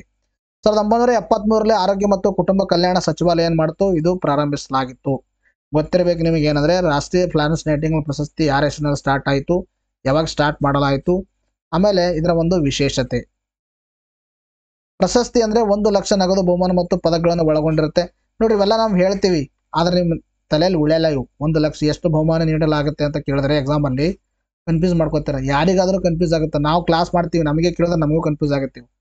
ಅರ್ಥ ಆಯ್ತಾ? ಅದಕ್ಕೆ ಫ್ಯಾಕ್ಟ್ಸ್ಗಳು ಯಾವ ನೆನಪು ಉಳಿತಾವ ಅದಷ್ಟೇ ನೆನಪಿಟ್ಕೊಳ್ಳಿ. ಅವ್ರು ಕೂಡ ಕೇಳಲು ಕೂಡ ಈ ತರ ಸರ್ವೇಸ್ ಅಂದ್ರೆ ರೇರ್ಸ್ ಆಫ್ ದಿ ರೇರ್ ಕೇಸು. ಈ ಬಾರಿ ಕರ್ನಾಟಕದ ಡಾಕ್ಟರ್ ನಾಗರಾಜಯ್ಯ ಪ್ರಶಸ್ತಿ ಪಡೆದಿದ್ದಾರೆ. ಸೊ ಇದು ಗೊತ್ತಿರಲಿ, ಇಂಪಾರ್ಟೆಂಟ್ ಇಂಥವು ಕರ್ನಾಟಕ ಕರೆಂಟ್ ಅಫೇರ್ಸ್ ಅಡಿಯಲ್ಲಿ ಕೇಳಬಹುದು. ಆಯುಷ್ಮಾನ್ ಭಾರತ್ ವಿಮಾ ಯೋಜನೆಯನ್ನು ಯಾವಾಗ ಪ್ರಾರಂಭಿಸಲಾಯಿತು ಅಂತ ಪ್ರಶ್ನೆಯನ್ನ ಕೇಳಿದ್ದಾರೆ. ಅದಕ್ಕೆ ಸರಿಯಾಗಿರ್ತಕ್ಕಂಥ ಉತ್ತರ ಯಾವುದಂದ್ರೆ ದಟ್ ಇಸ್ 2018 ಇದಕ್ಕೆ ಸರಿಯಾಗಿರ್ತಕ್ಕಂಥ ಉತ್ತರವಾಗಿದೆ. ನೋಡಿ ಇದು ಬಹಳ ಇಂಪಾರ್ಟೆಂಟ್ ಆಗಿರ್ತಕ್ಕಂಥ ಪ್ರಶ್ನೆ. ನಾನು ಸುಮಾರು ಬಾರಿ ಕವರ್ ಮಾಡಿದ್ದೀನಿ ಆಯುಷ್ಮಾನ್ ಭಾರತ್ ಬಗ್ಗೆ. ಆಯ್ತಾ? ಆಯುಷ್ಮಾನ್ ಭಾರತ್ ಅಂತಕ್ಕಂಥ ಯೋಜನೆ 2018ರಲ್ಲಿ ಜಾರಿಗೆ ತರಲಾಯಿತು. ಸೊ ಈ ಯೋಜನೆ ಅಡಿಯಲ್ಲಿ ಬಡವರಿಗೆ, ಅರ್ಥ ಆಯ್ತಾ, ಬಡವರಿಗೆ ಅಂದ್ರೆ ಯಾರು BPL ಕಾರ್ಡ್ ಹೋಲ್ಡರ್ಸ್ಗಳಿದ್ದಾರೆ ಅಂದ್ರೆ ಅವರು based upon the socio economic caste census ಆಧಾರದ ಮೇಲೆ ಅವ್ರಿಗೆ ಏನಂದ್ರೆ ಪರ್ ಫ್ಯಾಮಿಲಿಗೆ 5 ಲಕ್ಷದವರೆಗೆ ಈ ಒಂದು ಆರೋಗ್ಯ ವಿಮೆಯನ್ನು ನೀಡೋಗೋಸ್ಕರ ಈ ಯೋಜನೆಯನ್ನ 2018ರಲ್ಲಿ ಜಾರಿಗೆ ತರಲಾಗಿತ್ತು. ಸೊ ಈಗ ಇದ್ರ ಮೇಲೆ ನಾನು ಯಾಕೆ ಪ್ರಶ್ನೆಯನ್ನು ಕೇಳಿದ್ದೀನಿ ಅಂದ್ರೆ ಈ ಯೋಜನೆಯಲ್ಲಿ ಬದಲಾವಣೆಯನ್ನ ಮಾಡಿದ್ದಾರೆ. ಏನು ಬದಲಾವಣೆ ಮಾಡಿದ್ದಾರೆ? 70+ಗೆ ಆಯುಷ್ಯ ಆರೋಗ್ಯ ಕೇಂದ್ರ ಸಚಿವ ಸಭೆ ನಿರ್ಧಾರ, ಸಂಪುಟ ಸಭೆ ನಿರ್ಧಾರ, ವೃದ್ಧರಿಗೆ ಚಿಕಿತ್ಸೆ ಭಾಗ್ಯ, ವೃದ್ಧರಿಗೂ ಕೂಡ ಇದು ಎಕ್ಸ್ಟೆನ್ಷನ್ ಆಗಲಿ ಅನ್ನೋ ಉದ್ದೇಶದಿಂದಾಗಿ ಬದಲಾವಣೆಯನ್ನ ಮಾಡಿದ್ದಾರೆ. ಸೊ ಏನೇನು ಬದಲಾವಣೆ ಮಾಡಿದ್ದಾರೆ ಮತ್ತು ಈ ಯೋಜನೆ ಬಗ್ಗೆ ಡಿಸ್ಕಷನ್ ಮಾಡೋಣ. ವಿಶ್ವದ ಅತಿ ದೊಡ್ಡ ಆರೋಗ್ಯ ವಿಮೆ ಯೋಜನೆ ಎಂಬ ಹಿರಿಮೆಗೆ ಹೊಂದಿರುವ ಆಯುಷ್ಮಾನ್ ಭಾರತ್ ವಿಮಾ ಯೋಜನೆಯನ್ನು 70 ವರ್ಷ ಮತ್ತು ಅದಕ್ಕಿಂತ ಮೇಲ್ಪಟ್ಟ ಎಲ್ಲಾ ವಯೋಮಿತಿವರೆಗೂ ಕೂಡ ವಿಸ್ತರಣೆಯನ್ನು ಮಾಡಲಾಗಿದೆ. It is very important facts for your KS examinations. ಆಯ್ತಾ, ಫಾರ್ ಎಕ್ಸಾಂಪಲ್ ನಿಮಗೆ KPSC ಇಂಪಾರ್ಟೆಂಟ್ ಇದೆ, ಯಾವುದೇ ಎಕ್ಸಾಮಿನೇಷನ್ ಇರಲಿ. ಈ ವಯೋಮಿತಿ ಎಲ್ಲಾ ನಾಗರಿಕರಿಗೂ ಇನ್ನು ಮುಂದೆ 5 ಲಕ್ಷವರೆಗೆ ಆರೋಗ್ಯ ವಿಮೆ ಸಿಗಲಿದೆ. ದೇಶದ 4.5 ಕೋಟಿ ಕುಟುಂಬಗಳು 6 ಕೋಟಿ ಜನರಿಗೆ ಇದಕ್ಕೆ ಅನುಕೂಲವಾಗಲಿದೆ. 4.5 ಕುಟುಂಬಗಳು, ಇಷ್ಟು ಕೋಟಿ ಕುಟುಂಬ ಕಂಪೇರ್ ಮಾಡಿದ್ರೆ ಆ ಕುಟುಂಬದಲ್ಲಿ ಜನರನ್ನ ಪೀಪಲ್ ಕೌಂಟ್ ಮಾಡಿದ್ರೆ 6 ಕೋಟಿ ಆಗುತ್ತೆ. ಅವ್ರಿಗೆ ಏನಾಗುತ್ತೆ, ಇದರಿಂದ ಅನುಕೂಲವಾಗುತ್ತೆ. ಹಾಲಿ ಜಾರಿ ಅಂದ್ರೆ ಹಿಂದೆ ಜಾರಿಯಲ್ಲಿದ್ದ ಆಯುಷ್ಮಾನ್ ಭಾರತ್ ವಿಮಾ ಯೋಜನೆ 16 ರಿಂದ 59 ವಯೋಮಿತಿಯವರಿಗೆ ಮಾತ್ರ ಇತ್ತು. ಅಂದ್ರೆ ಹಿಂದೆ ನಾವು ಏನು ಆಯುಷ್ಮಾನ್ ಭಾರತ್ ಯೋಜನೆ 2018ರಲ್ಲಿ ಏನು ಜಾರಿಗೆ ತಂದಿವಿ, ಆ ಸಂದರ್ಭದಲ್ಲಿ ಇದು ಕೇವಲ 16 ರಿಂದ 59 ವಯಸ್ಸಿನ ಒಳಗೆಯವರಿಗೆ ಮಾತ್ರ ಅಪ್ಲೈ ಆಗ್ತಾ ಇತ್ತು. ಈಗ more than 70 and more than 70 ಎಲ್ಲಾ ವಯೋಮಾನದವರಿಗೆ ಅಪ್ಲೈ ಆಗುತ್ತಂತ ಅರ್ಥ ಆಯ್ತು. ಇದು ಬಡವರಿಗೆ ಮಾತ್ರ ಸೀಮಿತವಾಗಿತ್ತು. ಜೊತೆಗೆ ಇಡೀ ಕುಟುಂಬಕ್ಕೆ ಸೇರಿ ವಾರ್ಷಿಕ 5 ಲಕ್ಷ ವಿಮೆ ನೀಡಲಾಗ್ತಾ ಇತ್ತು. ಫಲಾನುಭವಿಗಳಿಗೆ ಯಾವುದೇ ಆದಾಯ ಮಿತಿಯನ್ನು ನಿಗದಿ ಮಾಡಿಲ್ಲ. ಯಾವುದೇ ಆದಾಯವನ್ನು ಇಲ್ಲ, ಇರ್ರೆಸ್ಪೆಕ್ಟಿವ್ ಆಫ್ ಇನ್ಕಮ್. ಆಮೇಲೆ ತದನಂತರದಲ್ಲಿ ಇರ್ರೆಸ್ಪೆಕ್ಟಿವ್ ಇನ್ಕಮ್ ಅಂದ್ರೆ ಯಾರಿಗೆ 70 ವರ್ಷ ಮೇಲ್ಪಟ್ಟು ಯಾರು ಇರ್ತಾರೆ ನೋಡು ಅವರಿಗೆ, ಅವ್ರು ಬಡವರಲ್ಲಿ ಶ್ರೀಮಂತ ಇರಲಿ 70 ವರ್ಷ ಮೇಲ್ಪಟ್ಟರೆ ಈ ಒಂದು ಯೋಜನೆ ಅಡಿಯಲ್ಲಿ ಫಲಾನುಭವಿಗಳು ಅವರು ಆಗ್ತಾರ. ಹಿರಿಯರಿಗೆ ಹೇಗೆ ಲಾಭ ಅಂದ್ರೆ, ಹಾಲಿ ಆಯುಷ್ಮಾನ್ ಭಾರತ್ ವಿಮಾ ಯೋಜನೆಗೆ ಒಳಪಟ್ಟವರು ಕೂಡ ಈ ಯೋಜನೆ ಲಾಭ ಪಡಿಬಹುದು. ಅಂದ್ರೆ ಹಿಂದೆ ಆಯುಷ್ಮಾನ್ ಭಾರತ್ ಕಾರ್ಡ್ ಹೊಂದವರು ಕೂಡ ಈ ಯೋಜನೆಗೆ ಅವರು ಲಾಭ ಪಡಿಬಹುದು. ಹೀಗೆ ಲಾಭ ಪಡೆದವರಿಗೆ ಹೊಸ ಯೋಜನೆಯು 5 ಲಕ್ಷ ವಿಮೆ, ದಟ್ ಇಸ್ 5 ಲ್ಯಾಕ್ ರುಪಿ ಹೆಚ್ಚುವರಿಯಾಗಿ ಟಾಪ್ ಅಪ್ ರಕ್ಷಣೆಯ ಜೊತೆಗೆ ಹಳೆಯ ವಿಮೆಯ ಒಂದು 5 ಲಕ್ಷ ಲಾಭವೂ ಲಭ್ಯ ಆಗುತ್ತೆ. ನೋಡಿದ್ರೆ ಏನಂದ್ರೆ, ಹೀಗೆ ಹಿಂದೆ ಲಾಭ ಪಡಿತಿರ್ತಕ್ಕಂಥ ಆಯುಷ್ಮಾನ್ ಭಾರತ್ ಕಾರ್ಡ್ ಹೋಲ್ಡರ್ಸ್ ಯಾರಿದ್ರು, ಆ 5 ಲಕ್ಷದ ವಿಮೆ ಜೊತೆಗೆ ಹೆಚ್ಚುವರಿಯಾಗಿ ಟಾಪ್ ಅಪ್ ರಕ್ಷಣೆ ಅಂತಕ್ಕಂಥದ್ದು, ಹಳೆಯ ವಿಮೆ ಜೊತೆಗೆ ಇನ್ನೂ 5 ಲಕ್ಷದ ಸೌಲಭ್ಯ ಅವರಿಗೆ ಸಿಗುತ್ತೆ. Those who are 70 and above age ಜಾರಿಯಾಗುತ್ತೆ ಅವರಿಗೆ. ಒಂದು ಕುಟುಂಬದಲ್ಲಿ 70 ವರ್ಷ ಮೇಲ್ಪಟ್ಟ ಇಬ್ಬರು ಸದಸ್ಯರಿದ್ದರೆ ಅವರು 5 ಲಕ್ಷವರೆಗೆ ವಿಮೆಯನ್ನು ಹಂಚಿಕೊಳ್ಳಬೇಕು ಅಂತ ಒಂದು ಕುಟುಂಬಕ್ಕೆ ನೀಡಲಾಗುತ್ತೆ. ಅಷ್ಟೆಲ್ಲ ಒಬ್ಬನಿಗೆ ನೀಡಲ್ಲ. ಇತರೆ ಸರ್ಕಾರಿ ವಿಮೆ ಯೋಜನೆ ವ್ಯಾಪ್ತಿಗೆ ಒಳಪಟ್ಟವರು ಅದನ್ನ ಉಳಿಸಿಕೊಳ್ಳಬಹುದು ಅಥವಾ ಹೊಸದನ್ನ ಪಡೆದುಕೊಳ್ಳಬಹುದು. ಅಂದ್ರೆ ಇತರ ರಾಜ್ಯ ಸರ್ಕಾರ ತಂದಿದ್ರೆ ಅದನ್ನು ಬಚಾವಾಗಿಟ್ಕೊಂಡು ಆ ಒಂದು ಯೋಜನೆನ ನೆಕ್ಸ್ಟ್ ಯೂಸ್ ಮಾಡಬಹುದು. ಅಂದ್ರೆ ಫಾರ್ ಎಕ್ಸಾಂಪಲ್, ಈ ತಿಂಗಳ ಈ ಸ್ಕೀಮಲ್ಲಿ ನಾನು ಇದೇ ಆಗ್ಬಿಟ್ಟು ಈ ವರ್ಷ ರಾಜ್ಯ ಸರ್ಕಾರದ ಯೋಜನೆಯನ್ನು ಬಳಸ್ತೀನಿ, ನೆಕ್ಸ್ಟ್ ವರ್ಷ ಇದನ್ನು ಬಳಸ್ತೀನಿ ಅಂತಕ್ಕಂಥದ್ದು ಕೂಡ ಅದು ಅವರು ಮಾಡ್ಕೋಬಹುದು. ಖಾಸಗಿ ವಿಮಾ ಸೌಲಭ್ಯ ಪಡೆದುಕೊಂಡವರು ಕೂಡ ಈ ಹೊಸ ಯೋಜನೆಯಲ್ಲಿ ಭಾಗಿಯಾಗಬಹುದು. ಇಂಪಾರ್ಟೆಂಟ್ ಇದನ್ನು ಕೂಡ ಅರ್ಥ ಆಯ್ತಾ. ಪ್ರಧಾನಿ ನರೇಂದ್ರ ಮೋದಿ ಅವರು ಆಯುಷ್ಮಾನ್ ಭಾರತ್ ಯೋಜನೆಯನ್ನ 2018ರಲ್ಲಿ ಜಾರಿಗೆ ತಂದರು. ಸೊ ಆ ಸಂದರ್ಭದಲ್ಲಿ ಈ ಒಂದು ಕರ್ನಾಟಕದಲ್ಲಿ ಕೂಡ ಒಂದು ಏನಂದ್ರೆ ಈ ಒಂದು ಯೋಜನೆಯನ್ನ ಆರೋಗ್ಯ ಕರ್ನಾಟಕ ಅಂತಕ್ಕಂಥ ಯೋಜನೆ 2018ರಲ್ಲಿ ಜಾರಿಗೆ ತರಲಾಗಿತ್ತು. ಕರ್ನಾಟಕ ಸರ್ಕಾರ ಕೂಡ ಅದರ ಅಡಿಯಲ್ಲಿ 2 ಲಕ್ಷ ರೂಪಾಯಿಗಳನ್ನ ವಿಮೆ ನೀಡಲಾಗ್ತಾ ಇತ್ತು ಆರೋಗ್ಯಕ್ಕೆ. ಬಟ್ ಇದು ಏನ್ ಮಾಡಿದ್ರೆ ಅಂದ್ರೆ ಆರೋಗ್ಯ ಕರ್ನಾಟಕ ಮತ್ತು ಆಯುಷ್ಮಾನ್ ಭಾರತ್ ಎರಡನ್ನ ಮಿಂಗಲ್ ಮಾಡಿದ್ದಾರೆ ಇವಾಗ. ಅರ್ಥ ಆಯ್ತಾ. ಆಯುಷ್ಮಾನ್ ಭಾರತ್ ಯೋಜನೆ 2 ಘಟಕಗಳನ್ನ ಒಳಗೊಂಡಿದೆ. ಆಯ್ತಾ. ಒಂದು ಪ್ರಧಾನಮಂತ್ರಿ ಜನ್ ಆರೋಗ್ಯ ಯೋಜನೆ ಮತ್ತು 2 ಆರೋಗ್ಯ ಮತ್ತು ಸ್ವಾಸ್ಥ್ಯ ಕೇಂದ್ರಗಳು, ಹೆಲ್ತ್ ಅಂಡ್ ವೆಲ್ನೆಸ್ ಸೆಂಟರ್ಸ್. ಪ್ರಧಾನಮಂತ್ರಿ ಜನ್ ಆರೋಗ್ಯ ಯೋಜನೆ ಒಂದು, ಇನ್ನೊಂದು ಆರೋಗ್ಯ ಮತ್ತು ಸ್ವಾಸ್ಥ್ಯ ಕೇಂದ್ರಗಳು. ಈ ಇತ್ತೀಚೆಗೆ ಇನ್ನೊಂದು ಏನ್ ಮಾಡಿದ್ದಾರೆ, ಅಬ್ಬಾ ಅಂತಕ್ಕಂಥದ್ದು. ಆಯ್ತಾ. ಆಯುಷ್ಮಾನ್ ಭಾರತ್ ಒಂದು ಡಿಜಿಟಲ್ ID, ಆಯ್ತಾ, ಡಿಜಿಟಲ್ ಹೆಲ್ತ್ ಅಕೌಂಟ್ ಏನ್ ಮಾಡಿದ್ದಾರೆ ಅದನ್ನು ಕೂಡ ಇದರ ಅಡಿಯಲ್ಲಿ ಬರುತ್ತೆ. ಹೆಲ್ತ್ ಅಂಡ್ ವೆಲ್ನೆಸ್ ಸೆಂಟರ್ಸ್ಗಳು ಪ್ರಾಥಮಿಕ ಹಂತದಲ್ಲಿ ಅಗ್ಗದ ಗುಣಮಟ್ಟದ ಆರೋಗ್ಯ ಸೇವೆ ಪ್ರದೇಶಗಳನ್ನು ಸುಧಾರಿಸುವ ಗುರಿಯನ್ನು ಹೊಂದಿವೆ. ಅಂದ್ರೆ ಇಲ್ಲಿ ಆರೋಗ್ಯ ಮತ್ತು ಸ್ವಾಸ್ಥ್ಯ ಕೇಂದ್ರಗಳು, that is health and wellness ಸೆಂಟರ್ಸ್ಗಳು ಪ್ರೈಮರಿ ಕೇರ್, ಆಯ್ತಾ, ಪ್ರೈಮರಿ ಹೆಲ್ತ್ ಕೇರ್ಗಳಿಗೆ ಸಂಬಂಧಪಟ್ಟಿವೆ. ಪ್ರಧಾನಮಂತ್ರಿ ಜನ್ ಆರೋಗ್ಯ ಯೋಜನೆ ಆಯುಷ್ಮಾನ್ ಭಾರತ್ 50 ಕೋಟಿಗೆ ಹೆಚ್ಚು ಫಲಾನುಭವಿ ಹೊಂದಿರುವ ವಿಶ್ವದ ಅತಿದೊಡ್ಡ ಸರ್ಕಾರಿ ಅನುದಾನಿತ ಕಾರ್ಯಕ್ರಮವಾಗಿದೆ. ಆಯುಷ್ಮಾನ್ ಭಾರತ್ಗೆ ಇನ್ನೊಂದು ಹೆಸರೇ ಪ್ರಧಾನಮಂತ್ರಿ ಜನ್ ಆರೋಗ್ಯ ಯೋಜನೆ ಅಂತ ಹೇಳ್ತೀವಿ. ಎರಡು ಒಂದೇ, 2 ಸಪರೇಟ್ ಅಂತ ಹೇಳಬಾರ್ದು ನೀವು. ಅರ್ಥ, ನಾನು ಇದನ್ನ 2 ವಿಭಾಗ ಮಾಡಿಬಿಟ್ಟು ನಿಮಗೆ ಹೇಳ್ತಾ ಇದ್ದೀನಿ. ಹೆಲ್ತ್ ಅಂಡ್ ವೆಲ್ನೆಸ್ ಸೆಂಟರ್ಸ್ ಅದು ಯಾವ ಸಂಬಂಧಪಟ್ಟಿದೆ, ಆಮೇಲೆ ಪ್ರಧಾನಮಂತ್ರಿ ಜನ್ ಆರೋಗ್ಯ ಯೋಜನೆಗೆ ಎರಡಕ್ಕೇನು ವ್ಯತ್ಯಾಸ ಅಂದ್ರೆ, 2 ಆಯುಷ್ಮಾನ್ ಭಾರತ್ಗೆ ಭಾಗ, ಬಟ್ ಆರೋಗ್ಯ ಮತ್ತು ಸ್ವಾಸ್ಥ್ಯ ಕೇಂದ್ರಗಳಲ್ಲಿ ಪ್ರೈಮರಿ ಹೆಲ್ತ್ ಕೇರ್ ಸರ್ವಿಸ್ಗಳನ್ನು ನೀಡಲಾಗುತ್ತೆ. ಈ ಒಂದು ಪ್ರಧಾನಮಂತ್ರಿ ಜನ್ ಆರೋಗ್ಯ ಯೋಜನೆ ಅಡಿಯಲ್ಲಿ, that is indirectly that is Ayushman Bharat ಯೋಜನೆ ಅಡಿಯಲ್ಲಿ ದ್ವಿತೀಯ ಮತ್ತು ತೃತೀಯ ಹಂತಗಳಲ್ಲಿ ಆರೋಗ್ಯ ಸೇವೆಗಳನ್ನ ನೀಡುವ ಒಂದು ಹಣಕಾಸಿನ ರಕ್ಷಣೆಯನ್ನು ಒದಗಿಸುತ್ತೇವೆ. ಅಂದ್ರೆ ದ್ವಿತೀಯ ಮತ್ತು ತೃತೀಯ ಹೆಲ್ತ್ ಸರ್ವಿಸಸ್ಗಳಿಗೆ. ಇದು ವಿಶ್ವದಲ್ಲಿ ಅತಿ ದೊಡ್ಡ ಸರ್ಕಾರದಿಂದ ಅನುದಾನಿತ ಆರೋಗ್ಯ ವಿಮಾ ಯೋಜನೆಯಾಗಿದೆ. ಇದೊಂದು ಅರ್ಥ ಆಯ್ತಾ. ಅಂದ್ರೆ ಸಿಂಪಲ್ ಆಗಿ ಗೊತ್ತಿರಬೇಕು, ಆಯುಷ್ಮಾನ್ ಭಾರತ್ ಯೋಜನೆ ಅಂತಕ್ಕಂಥದ್ದು 2018ರಲ್ಲಿ ಜಾರಿಗೆ ತರಲಾಯಿತು. ಈ ಆಯುಷ್ಮಾನ್ ಭಾರತ್ ಯೋಜನೆಗೆ ಪ್ರಧಾನಮಂತ್ರಿ ಜನ್ ಆರೋಗ್ಯ ಯೋಜನೆ ಅಂತಾನೂ ಕೂಡ ಕರಿತೀವಿ. ಈ ಆಯುಷ್ಮಾನ್ ಭಾರತ್ ಯೋಜನೆ ಅಡಿಯಲ್ಲಿ ಒಟ್ಟಾರೆ primary health care services, secondary health care services, tertiary health care services ಕೂಡ ಪ್ರೊವೈಡ್ ಮಾಡಲಾಗುತ್ತೆ. ಸೆಕೆಂಡರಿ ಮತ್ತು ಟರ್ಸರಿ ಹೆಲ್ತ್ ಕೇರ್ ಸರ್ವಿಸ್ಗಳನ್ನು ಪ್ರಧಾನಮಂತ್ರಿ ಜನ ಆರೋಗ್ಯ ಯೋಜನೆ that is sub part of the Ayushman Bharat. ಇನ್ನು ಪ್ರೈಮರಿ ಸರ್ವಿಸಸ್ಗಳನ್ನು ಈ ಒಂದು ಹೆಲ್ತ್ ಆ್ಯಂಡ್ ವೆಲ್ನೆಸ್ ಸೆಂಟರ್ಸ್ಗಳಲ್ಲಿ ನೀಡಲಾಗುತ್ತೆ. ಇನ್ನೊಂದು ಸ್ಟಾರ್ಟ್ ಮಾಡಿದರೆ ಒಂದು ಏನಂದರೆ ಪ್ರಧಾನಮಂತ್ರಿ Ayushman Bharat digital health I D ಅಂತಕ್ಕಂಥದ್ದು ಅಂದರೆ ಡಿಜಿಟಲ್ ಆಗಿ ಅದನ್ನು ಕೂಡ ಇತ್ತೀಚೆಗೆ ಏನು ಮಾಡಿದರೆ ಇದರ ಭಾಗವನ್ನು ಮಾಡಿದ್ದಾರೆ. ಈ ಯೋಜನೆಯಲ್ಲಿ ಪ್ರತಿ ಕುಟುಂಬಕ್ಕೆ ವಾರ್ಷಿಕ 5 ಲಕ್ಷ ರೂಪಾಯಿ ನಗದನ್ನು ನೀಡಲಾಗುತ್ತೆ. ಹೇಳಿದ್ದೀನಿ ಈಗಾಗಲೇ. ನೋಡಿ ನೆಕ್ಸ್ಟ್ ಒಲ್ಲೆನ್ಸದ ಮೊದಲನೇ ಪ್ರಶ್ನೆ, ಇತ್ತೀಚೆಗೆ ಸಂಶೋಧಕರು ಮಿರಿಸ್ಟಿಕಾ ಜೌಗುಯರವನ್ನು ಎಲ್ಲಿ ಕಂಡು ಹಿಡಿದಿದ್ದಾರೆ ಅಂತ ಕೇಳಿದರೆ ಸೊ ಅದಕ್ಕೆ ಸರಿಯಾಗಿರ್ತಕ್ಕಂಥ ಉತ್ತರ ಆಗೋದಂದ್ರೆ Maharashtra is the right answer. ಇತ್ತೀಚೆಗೆ ಯಾವ ಬ್ಯಾಂಕ್ ಆಶಾ ವಿದ್ಯಾರ್ಥಿ ವೇತನ ಕಾರ್ಯಕ್ರಮ ಪ್ರಾರಂಭಿಸಿದೆ ಅಂತ ಕೇಳಿದರೆ ಅದಕ್ಕೆ ಸರಿಯಾಗಿರ್ತಕ್ಕಂಥ ಉತ್ತರ SBI. INS ಮಲ್ಪೆ ಮತ್ತು INS ಮುಲ್ಕಿ ಯಾವ ವರ್ಗಕ್ಕೆ ಸೇರಿವೆ ಅಂತ ಕೇಳಿದರೆ ಸೊ ಅದಕ್ಕೆ ಸರಿಯಾಗಿರ್ತಕ್ಕಂಥ ಉತ್ತರ ಮಾಹೆ.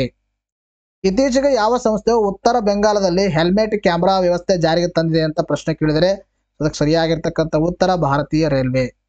ಇವತ್ತಿಗೆ ವಿಡಿಯೋನ ಮುಗಿಸೋಣ, ಮತ್ತೆ ಮುಂದಿನ ವಿಡಿಯೋದಲ್ಲಿ ಭೇಟಿಯಾಗೋಣ. Thank you friends, take care, bye bye.